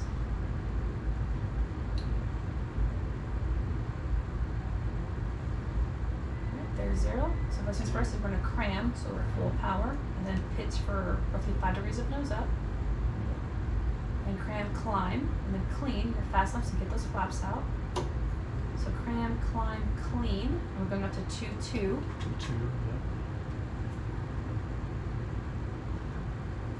Cram, climb, clean, click. You did your toga already. I did. Your call will be, hey, land on traffic, something will pop up, going missed. And then I'd pause right here for a brief moment, and then it's okay, there's 2-2. I'm going to do a climbing left turn. Yep, up to 3-5. Standard right turn. 5 degrees of nose up. There we go. So cram, climb, clean, click. You did that and call. That's one call there. Yeah. Fly the airplane first. You don't have to check back in with Houston Center that quickly. Get yourself going back to the vortex, safer altitude, airplane under control. They already have a transponder. They're already going to start seeing you here shortly. And then eventually you switch back over to the other frequency. And be like, hey, Houston Center, 7th Mount Papa, just what missed off the approach in Leno, direct to the vortex to hold as published. There you go. So turn your heading more to intercept that course line for you. So put your heading right above this guy right here. It'll be roughly you're good about here, about 30-degree intercept heading. This way you fly to your course here first, you get yourself stabilized, and you actually track towards it there. Okay. And then once you're at 3-5, you can do your little cruise power setting checklist. So pitch, power, trim. Looking for 120 is our magic number for our airspeed.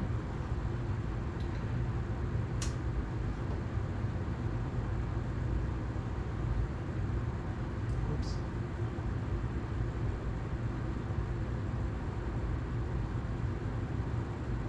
The problem is I'm going to hold you for 2,000. Let's push this again. Let's get rid of that for right now. Verify director.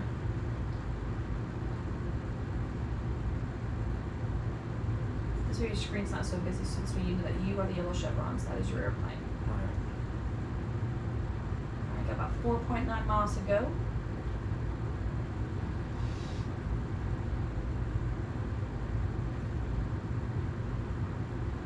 You can pick, you can do your another teardrop entry to get yourself into the hold here and hold as published, or you can do it parallel. Kind of depends on to you. Okay. The FAA gives you 3 entry points, whichever one makes more sense to you. long as it keeps you on the protected side, they don't care. As long as you keep yourself on the protected side, you hold it is what they're telling you to hold. Right. I did reach out to those guys because if I go here and let's go down here, I hit menu, there's no way to create a hold, unfortunately. Okay, well, we'll just use a greeting note. Now they have publish holds, and those all work, Mhm. seem to work really good, but Not on this one here. you know, you can't build a hold on this yet. Okay. They said it was a limitation with something of Xplane or something, I don't know. But, Interesting. but maybe they'll get it fixed eventually. This still does better than my old simulator. I'll show it to you. It's in the closet. Fair enough. Uh, Well, the idea is if you didn't have it, well, guess what? We could still use this. You still have your bearing pointers. yeah, right. You can still set the inbound course to 0, 8, 9 course to track back towards that vortac. You still have the 2 front flag clips to have all this stuff for you. You just want to have the little race track. We know this is going to be standard turns to the right. And usually actually will turn my iPad when I'm flying it so I know which way I'm actually heading on this approach if you need to.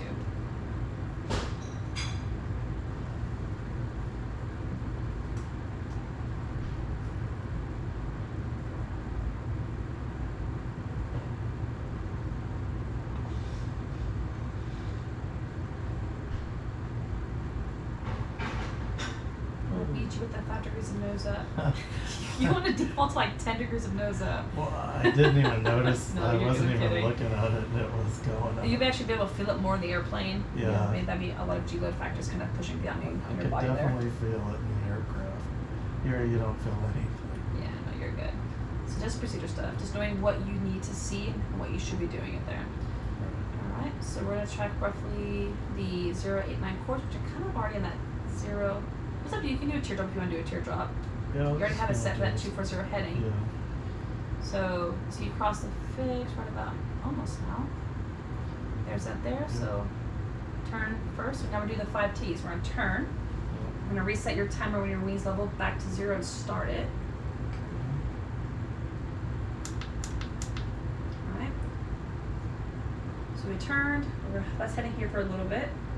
We're going to time for about 1.5 minutes. And it worked pretty good for us last time. Feel free to set your CDI. Hopefully it defaults to 0, 8, 9. Beautiful. When you have both triangles on the same side, that's your to indication. This one here will flip to this side. When they split the airplane, that's your from indication. So you've actually crossed the station. Alright, about 34 seconds to go.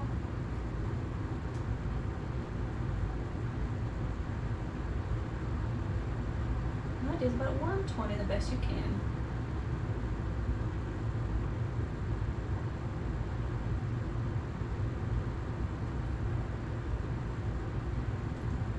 Alright, there's that 1 minute. We'll just do a standard rate turn and go to the right. There you go. I just blink it first and just gonna hold up fish attitude. And you can actually stop your heading on the top of that deflected CDI needle there.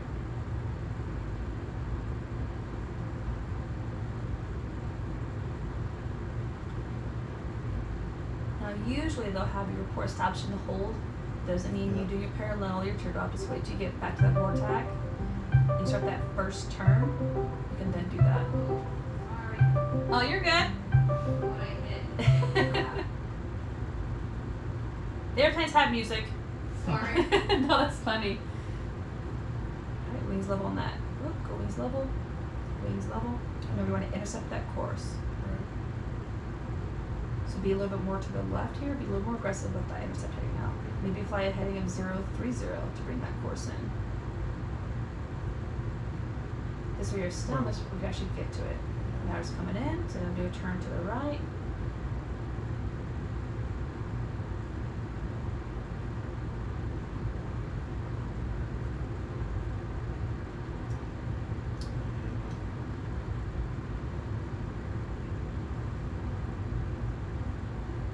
Definitely need to practice this. Oh, fair enough. So we're doing this today. So whenever you're heavy for a few days, you can actually go and actually practice this. Then do the whole 5 T's: turn, time, twist.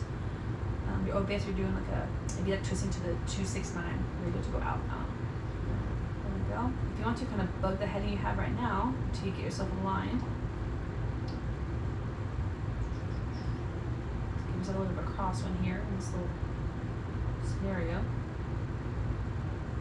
Alright, I got about 0.9, so you'll reset your timer back to 0.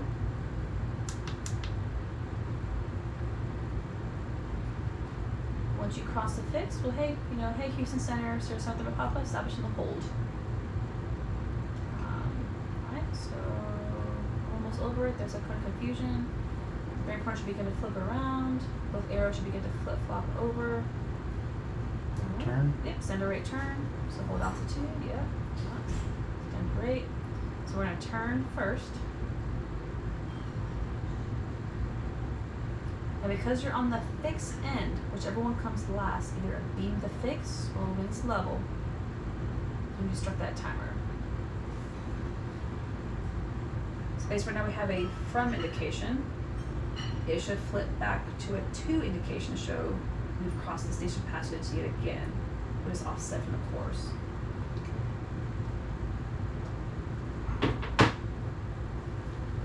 Alright, so there's your bearing pointer, which should actually beam you. Yep, there we go. Well, actually, yeah, there's a 5'2". Cool, so now we're going to track this here a little bit. So you have a little bit of tailwind.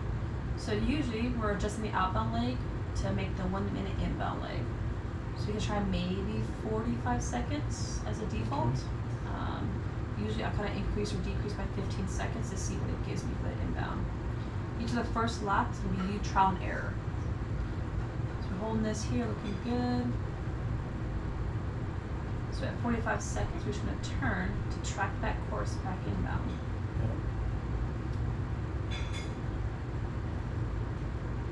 Alright, so turn, send it right. And then in that turn, just put your timer back to 0.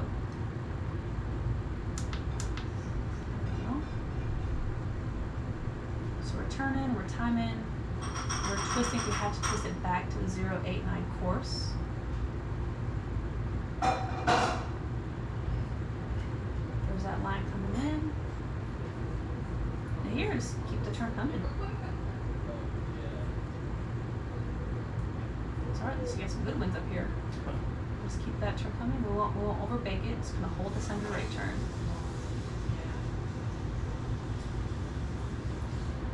And we go wings level to start your timer.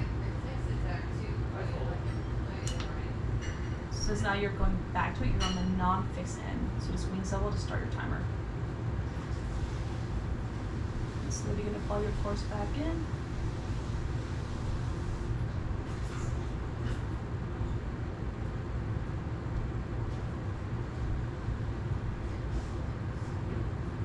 About 0.8 to go, about 24 seconds in. Okay.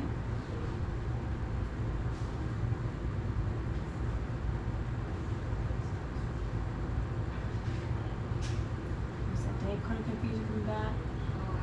Should get the big part to flip around us. Both the arrows should flip flop and split the airplane. So we're going to turn first.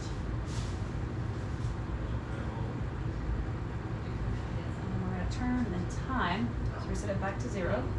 And we're about maybe 10 seconds too fast, but it's because your power's fluctuating. That's just why. Usually once you get that power set, it's almost like kind of just let your hand kind of rest somewhere other than the throttle for a brief moment. Okay. So we're turning, we're timing, we're twisting. So we just have the proper indication to from. Reset it. Now we're about 10 seconds too fast. Let's actually just go out for a minute. We need to make the outbound leg longer because we're too short on the inbound. We actually cross the fix. Actually, yeah.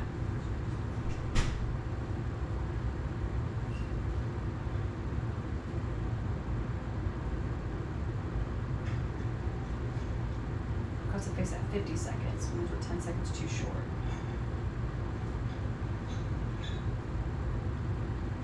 And of course, the road you're going to have some winds. So if you do have winds, and the course begins to start coming into you here, go away from it. Do a little bit over here of that heading if that was the case, whenever you actually have those winds up there. So when you do that standard rate turn, you're gonna get blown too close to that course.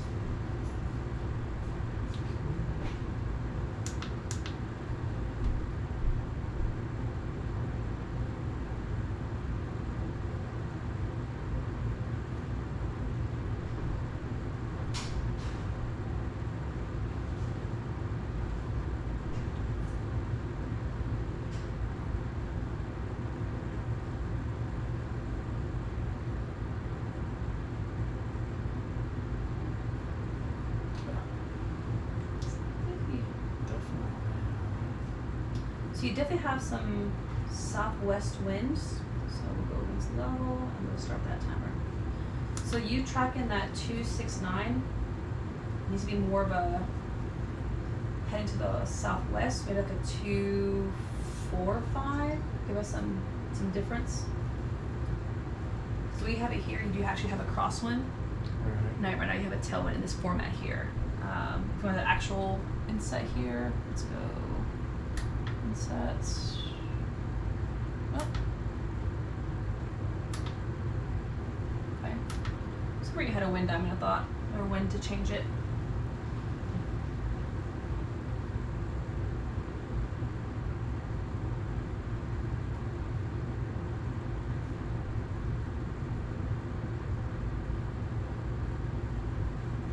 Seconds to go, about half a mile.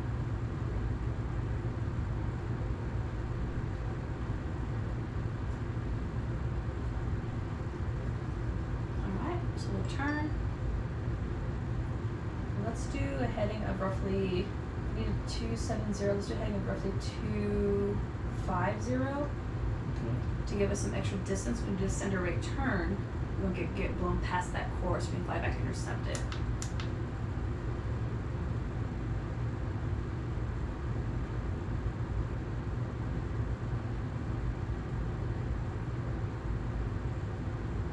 Do that about 250 heading.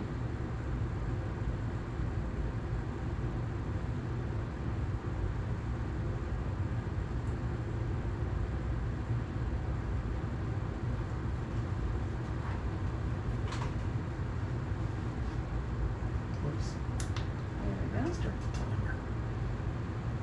So it was about 10 seconds maybe. Yep, so keep that 250 heading. In your scenario, you actually have some crosswinds here, and they're blowing from the south, you to the north, which is putting you way past the course here on that side. So you gotta find a little bit of intercept heading, so that 250 might do for a little bit. And now, when you do that center rate turn, you actually shouldn't get blown too far to the side of the course, or intercept that course again and come back. It should be more like you kind of having to undershoot the course now to get back on it. Okay. Does that make sense a little bit? Yeah. Okay. So it's like you crabbing in that downwind coming into the pattern. So don't get blown too close to the airport. Or too far from the airport, one or two. Alright, now go ahead and start the turn. Yeah. Because I didn't set the timer, right?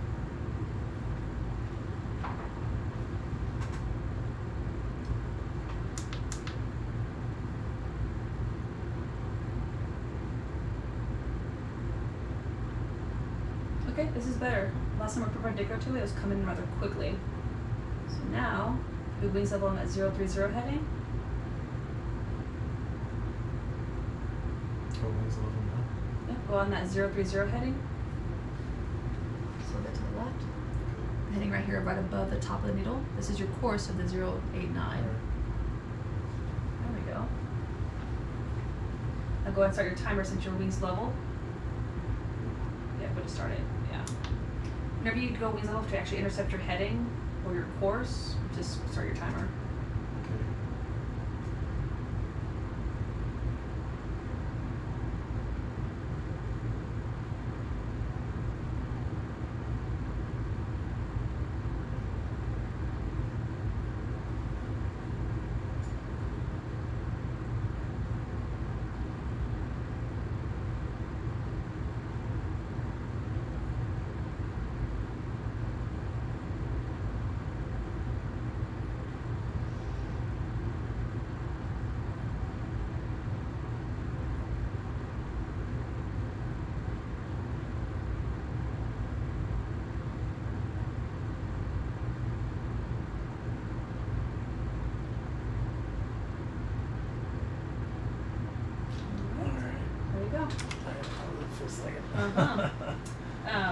But that's pretty much how you're gonna do it. Okay, the rule of Yeah. thumb is when you do these holds, you have a recommendation, if you will. It's called multiplying your heading on the inbound by 3 on the outbound. So if I get rid of this here, if this is your fix here and we're flying patterns this way, okay, so here is our inbound, here's your outbound. The way you have your scenario, we actually have about a 7 knot crosswind of this right here, okay? So hypothetically, this here is a 269 this direction. We have on this one, a 089 this direction. You want to crab your airplane roughly this direction here to get yourself into the wind. Make sense there a little bit? Yeah. Okay. So roughly your heading is going to be here. Because right now we're having direction getting blown this way. When you make that turn coming here, we have to actually overfly the course and come back here because we're getting too close to this inbound course. Right. So by you picking a heading, this is fine. You picking a heading going this direction. Now this time here, this scenario here, we actually had to actually undershoot it and fly a heading of 030 to fly the heading for recoolant and then follow the course back in here. Right. So you have that there. And the way this works is if this is your course, going this way, going this way. Let's say the winds here are at 5 knots.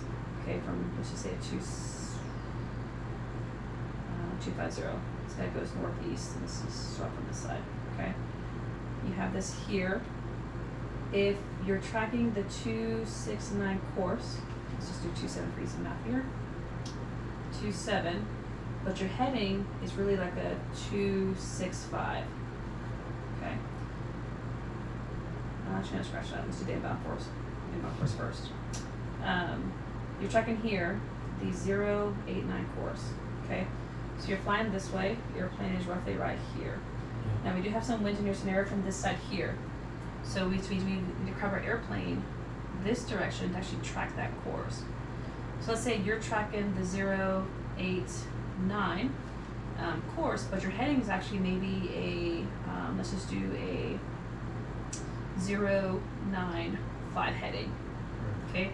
To kind of track that course as you fly like a crab sideways, but walk crab sideways but straight. The difference here is 6 degrees from your course to your heading. You take the 6, you times it by 3, which gives you 12. So if this over here is a 269, I need to crab my angle here 12 degrees before it to fly the intercept heading. So roughly, I don't know, what is that, 5, I think it's 1. Of this heading here to have my airplane put in this way, yeah, I'm going this here to maintain that course there. That's the quick rule of thumb. Now, it doesn't always work that way because the winds are super strong. You know, Yeah. 50 degrees becomes 45 on this side real quick. That's just how the you should be flying if that was the case for the winds. But usually when you track the inbound course, figure out your heading and figure the differences from the actual course you're following. If you actually are tracking a 090 course, your heading is actually a 089 or 085. It's 5 degrees off. So in that case, your heading is this way, but your course is this way, with a difference of 5 degrees. So in this case, again, 5 times 3 is 15. So my heading becomes more of a 090 minus 15, so about a 075-ish. Heading this way, actually track it. So my airplane's gonna be looking at something like, on this side, my bad, 270 plus 15. So 278, so about 285 heading this way. Right. To track this kind of heading, you're flying straight to maintain that course of 269. Okay, that's kind of how that works there a little bit. Okay. That's just kind of ideal flying and the VFR stuff there. Okay. Yeah. But you have that there. So for now, the next 2 days, work on your scan. Yeah. Look up the 5 T's, the turn, time, twist, throttle, talk. Usually the talk just comes to, hey, report whenever established in the hold for that there. Right. Okay. Yeah, typically they only want you to report once, and then you request to leave the hold, right? Yeah, usually they'll probably give you like an EFC time or expect further clearance. This says, hey, You can expect the clearance at, I don't know, 1, 2, 3, 4 Zulu. Current time is, 1, 2, 2, 4 Zulu. So you have to be there for about roughly 10 minutes. So you'll be there for about 10 minutes, find that hold there. And then if they forget about you past that 1, 2, 3, 4 times Zulu, you can then actually call back ATC and say, hey, look, I'm still holding over here at, over Leno Vortac. I'm able to kind of get direct back to Georgetown, or go to your alternate airport, whatever the case may be. So maybe for the next 2 days before we fly, just practice this stuff. Just practice your scan, practice holding, constant rate turn. Make it diligent to where, okay, if I want 120 plus or minus 10 knots of where I want to be. Yeah. If I want a heading, plus or minus 10 degrees from that heading, because that's your standards. On the en route of you cruising wherever you're going, you're allowed plus or minus 100 feet in the en route portions. We teach you guys to only allow for plus 100 but minus nothing. So you guys never go below even a hard deck minimum of even something on the cruising altitudes versus on the approach altitudes itself. It was just default to plus 100 but minus nothing for your altitude there. So if you want 3.5, it's kind of bumpy. Well, maybe look for 3,550. Give yourself like a 50-foot buffer. Okay. So this case, you actually do see the drop. You can fix it. If you do a 100-foot buffer, well, a little thermal might pick you up and you're like, oh crap, gotta pull power and get back down again. So give yourself some of those hard decks there a little bit. Okay. Eventually, when you start practicing in the precision approaches, part of your scan, when you go to the altimeter, is now also looking at your VDI, or your vertical descent indicator. That's the guy that comes on here with your little magenta arrow there, or green, depending on if you're using ILS or GPS for precision approach. Okay. So you do have that there. The biggest thing for now is just practice your scan. You actually flying it, you're scanning your hand flying. That's what's going to get you in trouble. Just kind of getting your eyes trained to what you need to look for, and knowing what you should be. When you're cruising in altitudes, go as fast as you want, okay? That is, whenever you get within the approach or get close to the approach, slow it down to 120. If you want to maintain 120 all the way through, well, more power to you. Give more time to stabilize yourself in the in route phases to get to your approach. You have time to brief your plates, verify your frequencies, try to figure out your entries into the hold, the course reversals, or whatever case it be that you're doing. You give yourself time. So if you're booking, at 145 knots indicated, and your ground speed is 185. Well, hold some power back. Yeah. You're booking it, which means you gotta be that much more quicker to get yourself in the airplane. Right. Identify your nav aids, get the weather, tell approach what you want. Maybe it's the wrong time that they're gonna give you, hey, what do you want? And you're trying to get the weather, and you can't quite hear them. This idea is, in your low portions of your workload, get the weather if you can. Hell, if I'm 35 miles out, let's just try it. Let's just see. It's 12:15. Weather should be accurate in another 45 minutes. Let's just see if I can pick it up now. So you actually can do a circle approach. You can actually say, winds are this. I'm just going to run 1.7 or 3.5, and then you already have that planned out, and you're still just kind of cruising.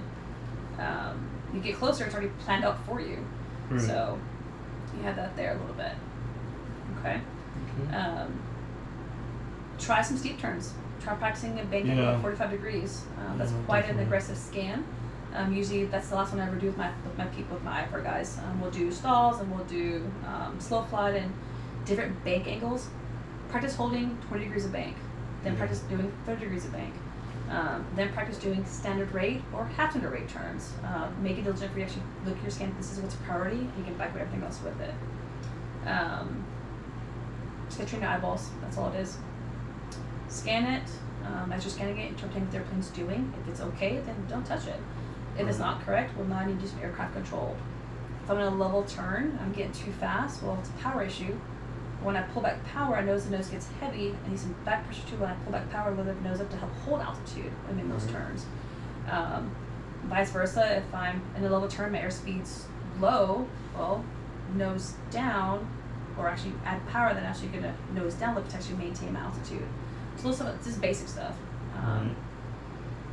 As for this stuff here, honestly, loading it in seems to be pretty legit, other than the hold, but we just flew a hold and didn't even need to actually create one. Yeah, that's true.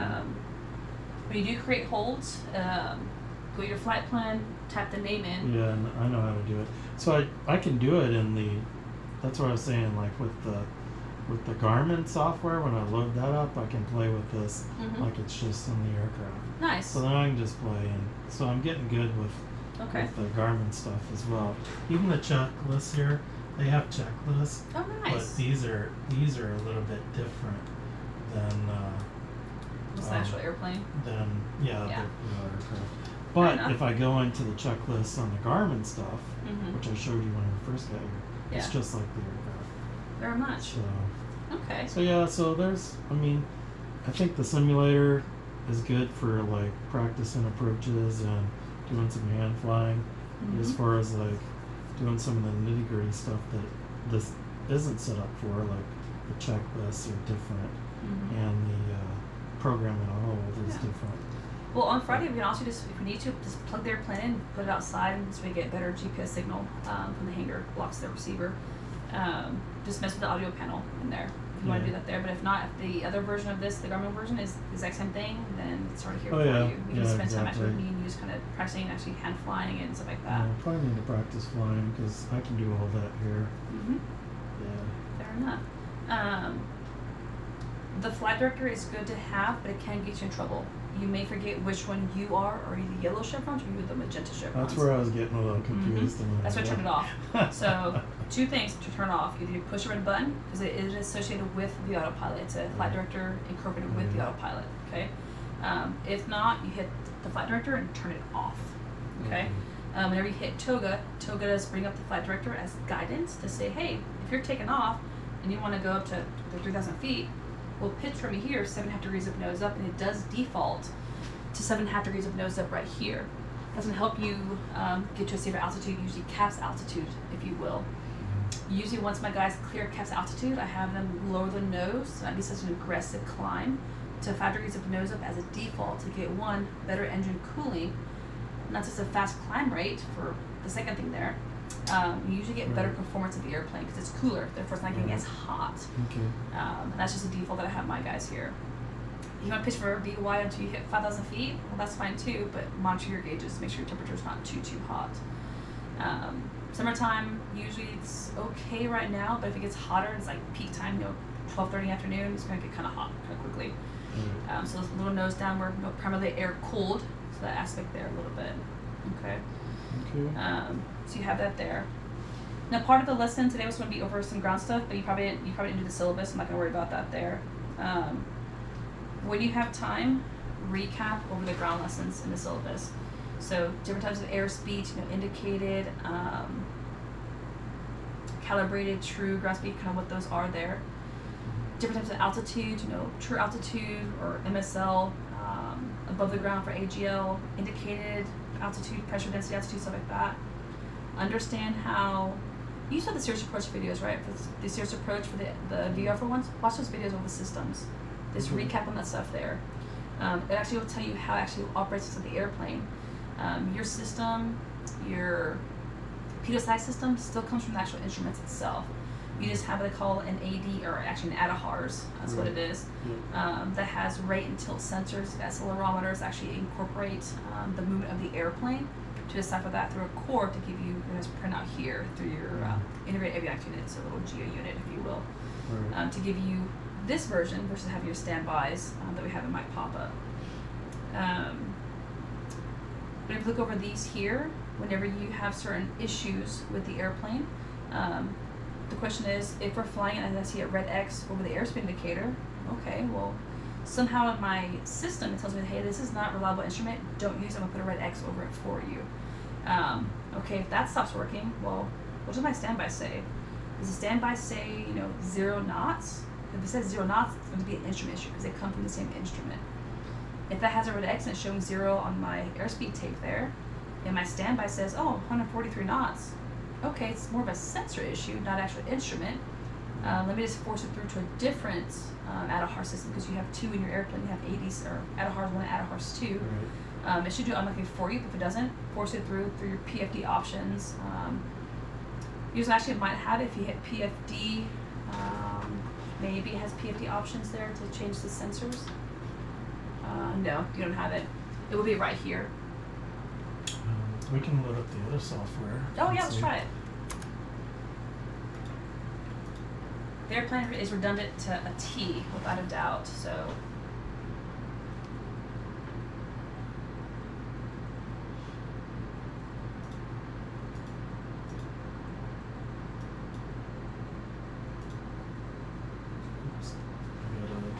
unplug the, disconnect these. yeah.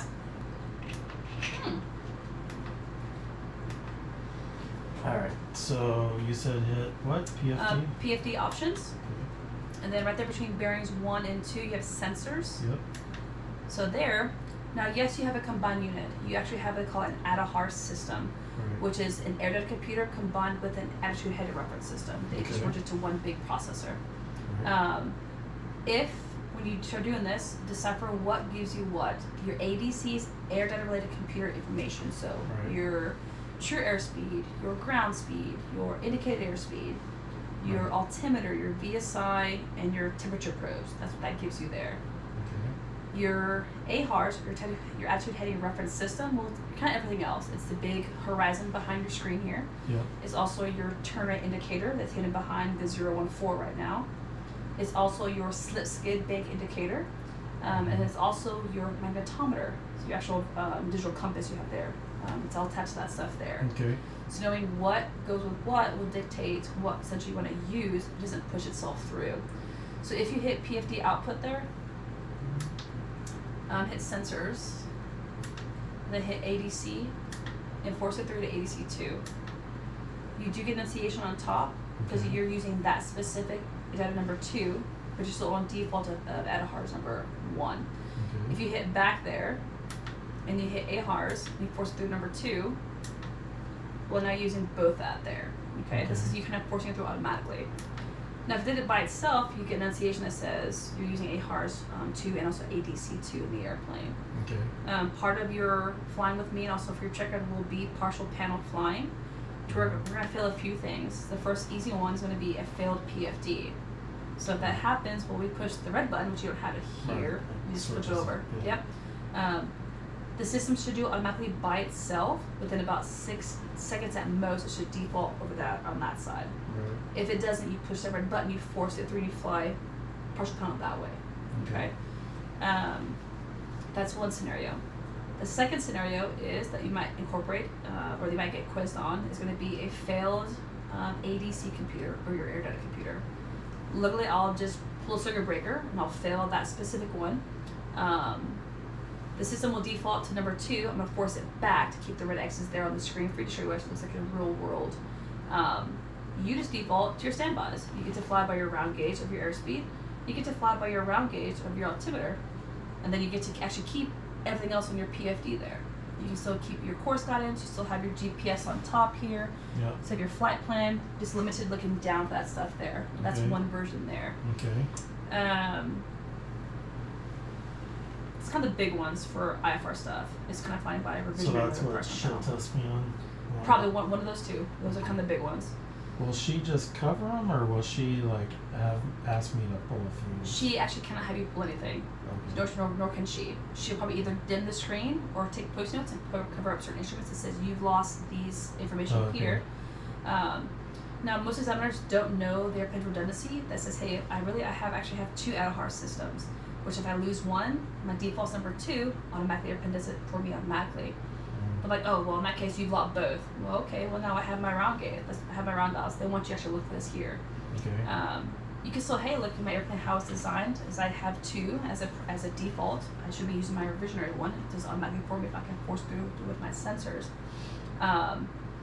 Like, oh, well, in that case, you've lost that one. Well, okay, in that case, just use this. I have my standbys. So I have my airspeed here, looking for 120, whatever I'm going to do on my approach. Altitude here, we get used to kind of reading the round dials a little bit. 3.5 want to kind of maintain here. I still have everything else. I have my slip skid. I have my magnetometer still working there, which is going to be your compass. Or your HSI still works fine. So let me ask you this: what if you lost both ADA-HARS completely? So you lost everything except for your. It's going to be a shitty day. Yeah. Hoping you're not in actual IFR conditions.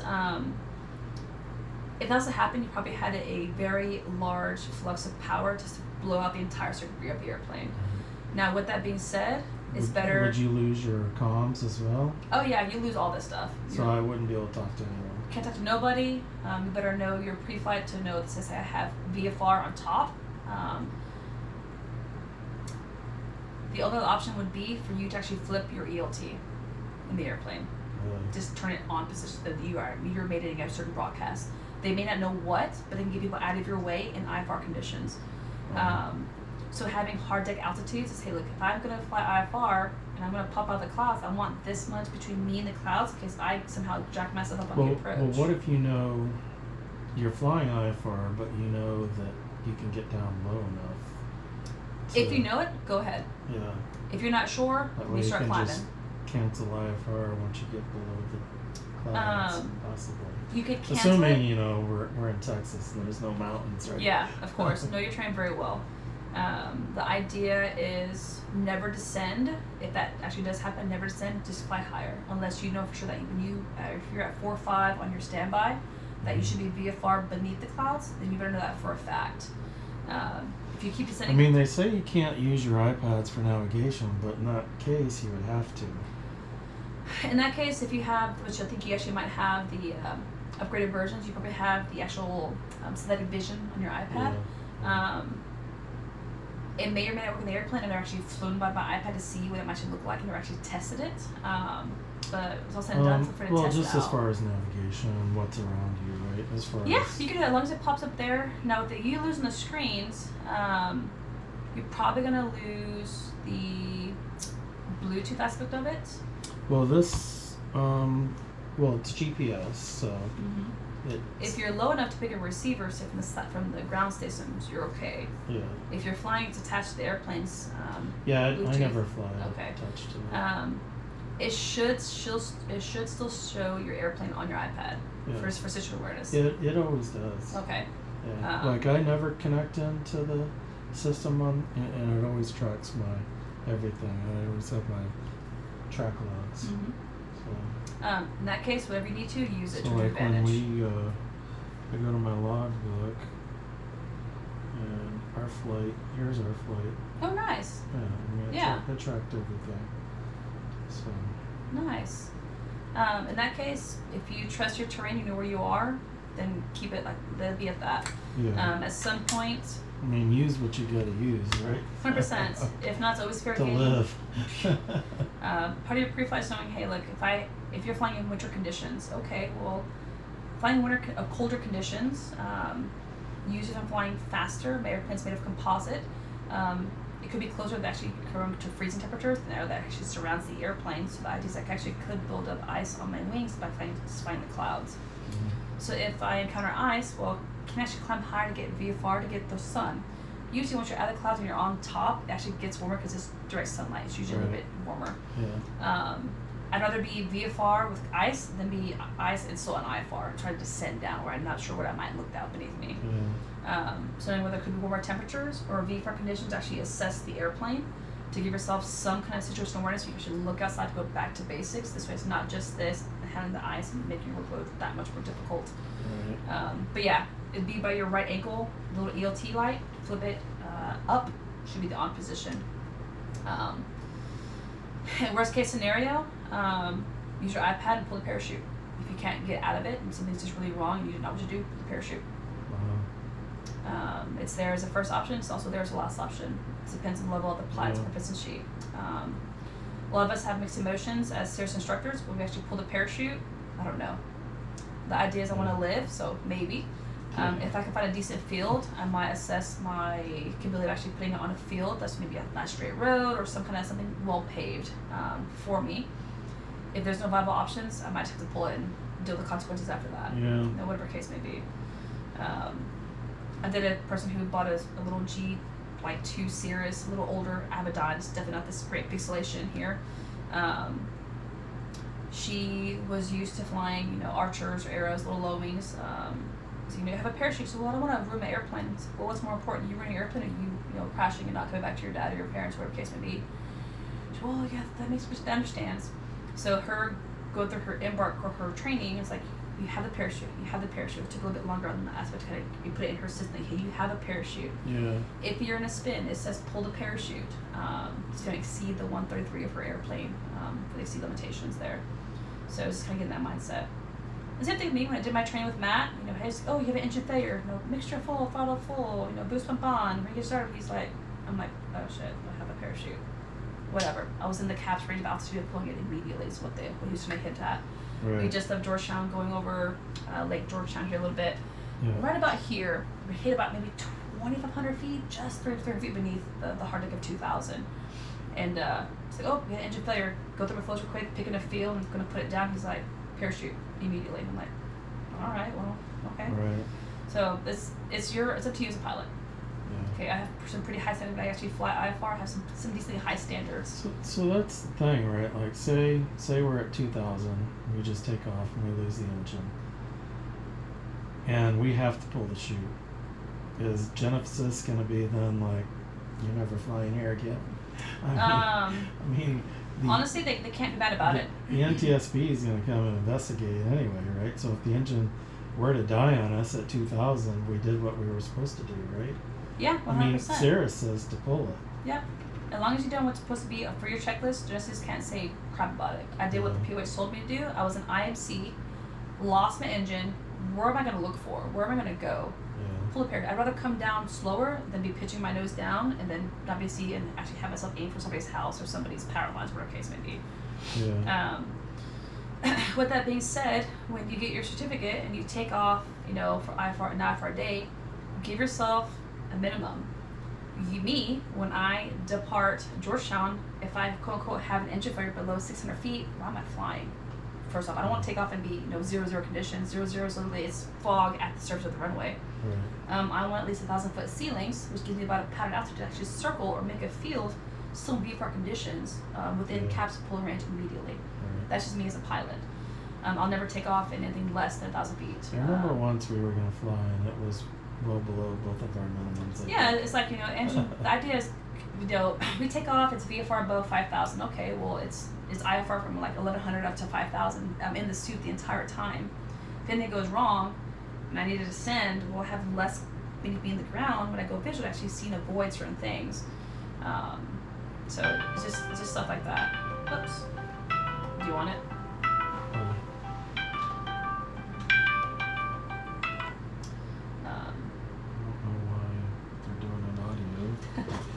But just stuff like that. So yeah, recap of Regardless number 1. Just kind of brief back up at the PHAC or the Airplane Handbook. I talked about that stuff too. Different types of airspeed. It should be actually in that guide there. The Airplane Handbook should actually have it in there for you. About different types of airspeeds and altitudes and stuff like that. Little recaps. It does discuss the IDAHAR system, the kind of the Garmin world of the G1000 or the glass panel world there. Right. In the Instrument Flying Handbook as well, it should have 2 sections for 6-pack IFR flying and then glass panel IFR flying. You want glass panel sections of that there. Okay. So I don't need to worry about the 6-pack stuff. Nope. I was wondering about that. It's like, do I gotta really No. study all this stuff too? The other thing you want to understand is just pretty much your PSI system and its errors. If I have a pedal blockage, but my entry hole's blocked, but my drain hole's open, what's going to happen with the instruments? If I have a complete closed system of my pedal tube, what happens with my instruments? Of my airspeed, my BSI, and my altimeter. If I have a static port blockage, what's going to happen with my instruments? Okay. Right. I figure out the errors about what's going to be affected. Okay, well, what can I do to troubleshoot? Okay, well, if I have a pitot tube issue, well, I have pitot heat as my secondary option there to kind of burn off or, I guess, barbecue a bug that got stuck in there or burn off some ice, whatever case, will be melted for that aspect there a little bit. If that fails, well, my static port, the Cirrus has 2. You have one on your side, one on my side. It has 2 redundant ones. To flip-flop them, by your right leg, there's a little blue knob. Yep. If it's up, it's normal. If you push it forward, it opens up the port on my side to give you pressure from that side of the airplane. So you mean that you don't have ice on both sides of the airplane. Right. When I use, quote unquote, my secondary source of alternate air, of static air, well, I should see some things happen with the airplane's instruments. My airspeed indicator should show higher than actually I'm flying. My altimeter will show higher than actually I'm flying at, and my BSI will shoot up and then come back down to 0 as long as I'm straight in level of flying there. Right. It's going to be all a little bit higher. So just stuff like that in general. But towards the end of training, we'll do some more worksheet bases where, pull this here, go and turn it this way, see what actually does in the airplane for you, for real world stuff there. This is something that just happens, not a shock tooth. Go take another training for this. It wasn't part of my training. oh, that is we're gonna have to cram some stuff in to get you prepped, ready to go for one before your thing in November is up in November. So Yeah. it's doable. Well, my check ride with her for private was pretty, it wasn't bad at all. She didn't drill me too hard, so I don't know if she's ups the game on instrument or what. Most DPs are a little bit more harder for IFR because you have to really be able to know your instrument and your airplane and know it well. Yeah. Because that's what's going to end up keeping you alive when it's all said and done. Right. So learning to trust your instruments, doing your taxi check on the ground, whenever we're taxiing, okay, let's check your instruments. My airspeed should be 0, my standby should also be 0. My big horizon should be blue on top, brown or green on the bottom, show my standby. Little airplane, you should adjust the airplane on the bottom to make it look level in there. Altimeter should be set to field elevation, if not plus or minus 75 feet, shows my standby. When I'm taxiing, my VSI should be pretty much pegged at 0, that's my preference for me, if not plus or minus 100 feet from wherever I start. When I begin to make the turn, to leave Genesis, well, HSI should go the same direction, so should my turn indicator. Right. My slip space should go opposite. That's how it's supposed to be when you start doing those taxi checks there. Right. I'm just continuously that, hey, when I get in the clouds and I somehow get myself disorientated, I can trust what I see here and I listen to my body because it will get you into trouble if you're not careful. Right. We as humans, you saw there, I told you give me a level turn, think it might be a level, and give me a descending turn, and you think you're doing that, and we're nose down or nose up all of a sudden. Yeah. The sensations in our ears are very, very damaging for us to give us some false sensations. We as humans, our eyeballs account for 80% to 90% of what we see for orientation of our body of all the other 3 systems. You have your vision system as 1. You have your oh my goodness, visual. Your somatosensory system is going to be your nerves. You're just going to feel kind of weird, like the hairs on the back of my neck come up, like you kind of get these feel sensations. Or for me, if I had knee surgery, which I have, when it gets really cold, my knees start to ache a little bit. That kind of sensation there. The other one is the vestibular. That's going to be your inner ear system there. Yeah, I just read all this stuff the other day.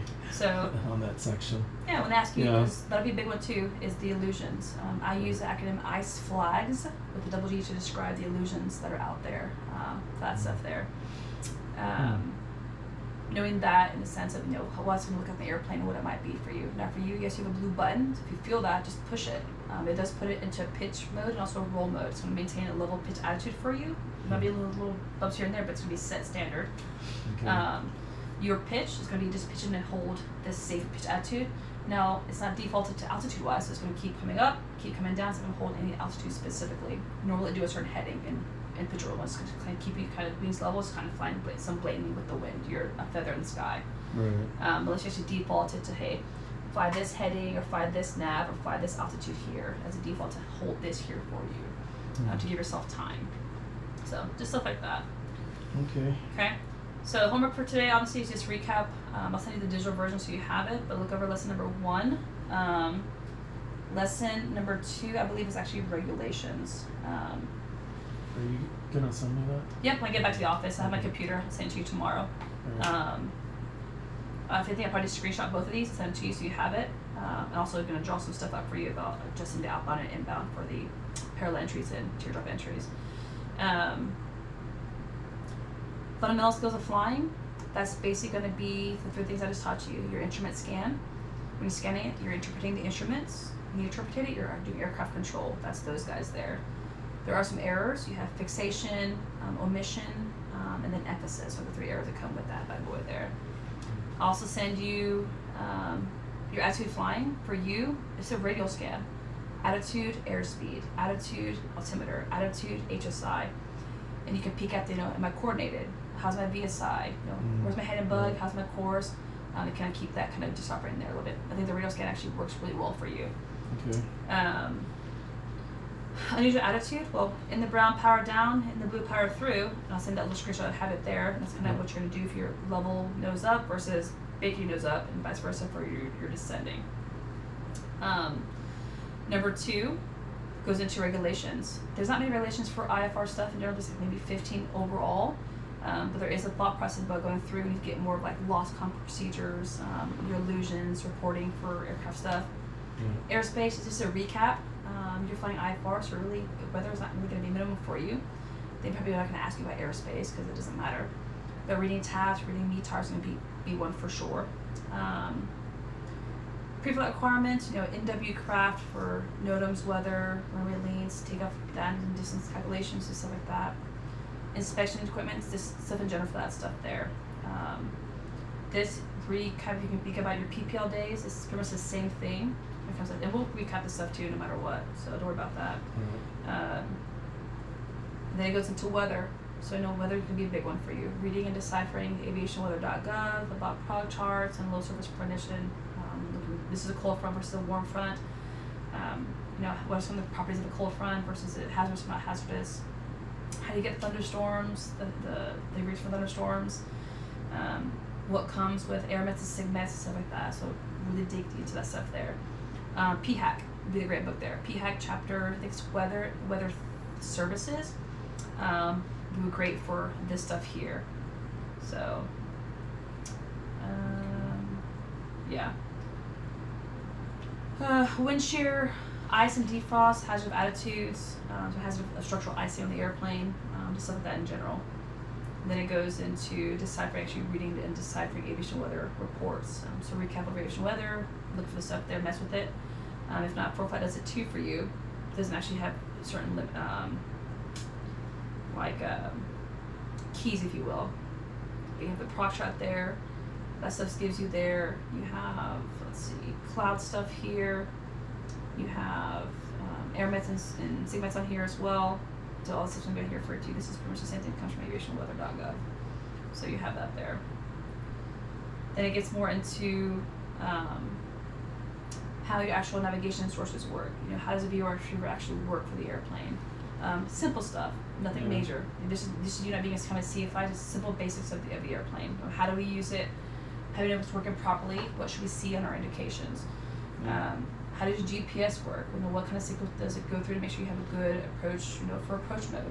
Right now you're in en route mode, which you have here, which means you're more than 30 miles away from wherever you have set, which I think was Lano. So it makes sense why it's giving you the en route portion there for you. Just all FLCLUTCH systems, how that stuff works there, components of everything. So lessons probably 5 and 6 and actually 5 through 8 can be the bigger ones, because it's IFR stuff related specifically. The first 1 to 4 lessons kind of recap on PPL days. So. So I've been doing instrument for a while. I mean, we went through all this stuff before with other instructors. For you, it's going to be doing it on your own. What's that? For you, to kind of doing it on your own to limit time you and I spent to be just fucking just flying and getting down to just check our standards. Yeah, I just need to definitely brush up on everything again, right? Because in fact, I think I did even stage 3. I think I was at. You did. I think what that is, you had just done with Matt, and then you stopped, and I got you all of a sudden. We did 1 or 2 flights, and then we had to pause for a little bit, and then from there, just life kind of hit hard for you a little bit. Yeah, it's been kind of crazy. Fair enough. I mean, the idea is you have this at home, use it to your benefit. Learn the procedures, learn just the fundamentals of it. There would be and stuff. It's application of actually doing it in the actual comms portion of talk. You're talking to ATC, kind of what you're going to dictate from them what you want. Loading procedures and kind of tell them, hey, ATC, this is the approach I want, and this is where I'm going to start the approach. So just little things like that in general. So knowing that my test is up November 9th, when do you think, we need to honestly reach out to Wanda, probably the later month of this month, September. This way she has a month and a half to kind of work, or really like a month-ish to work into her schedule. So we can get like actual date for you.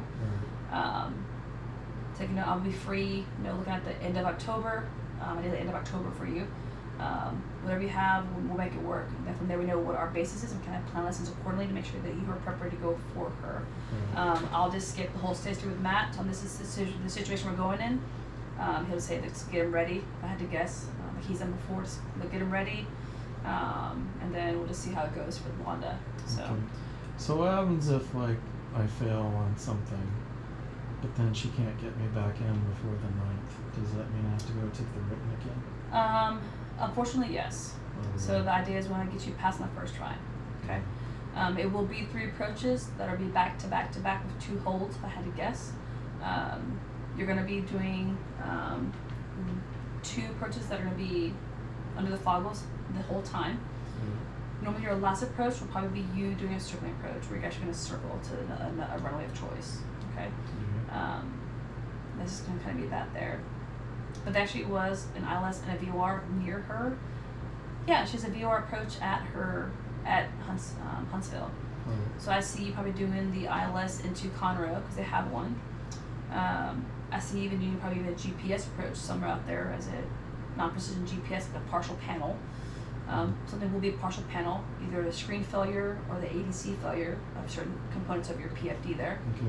And then your another non-precision approach, like a VOR circle to land for actual authentic full stop. So just stuff like that. So on Friday, the same thing. We'll go hit up. We're gonna do Lampasas and burn it and back to Georgetown. We'll do the VOR approach into Lampasas. We'll stay on the foggles, and we're just gonna go miss and go hold, do 1 or 2 laps. Reconfigure, set up for the approach into Burnett in the hole, because it's gonna be a very quick approach right there.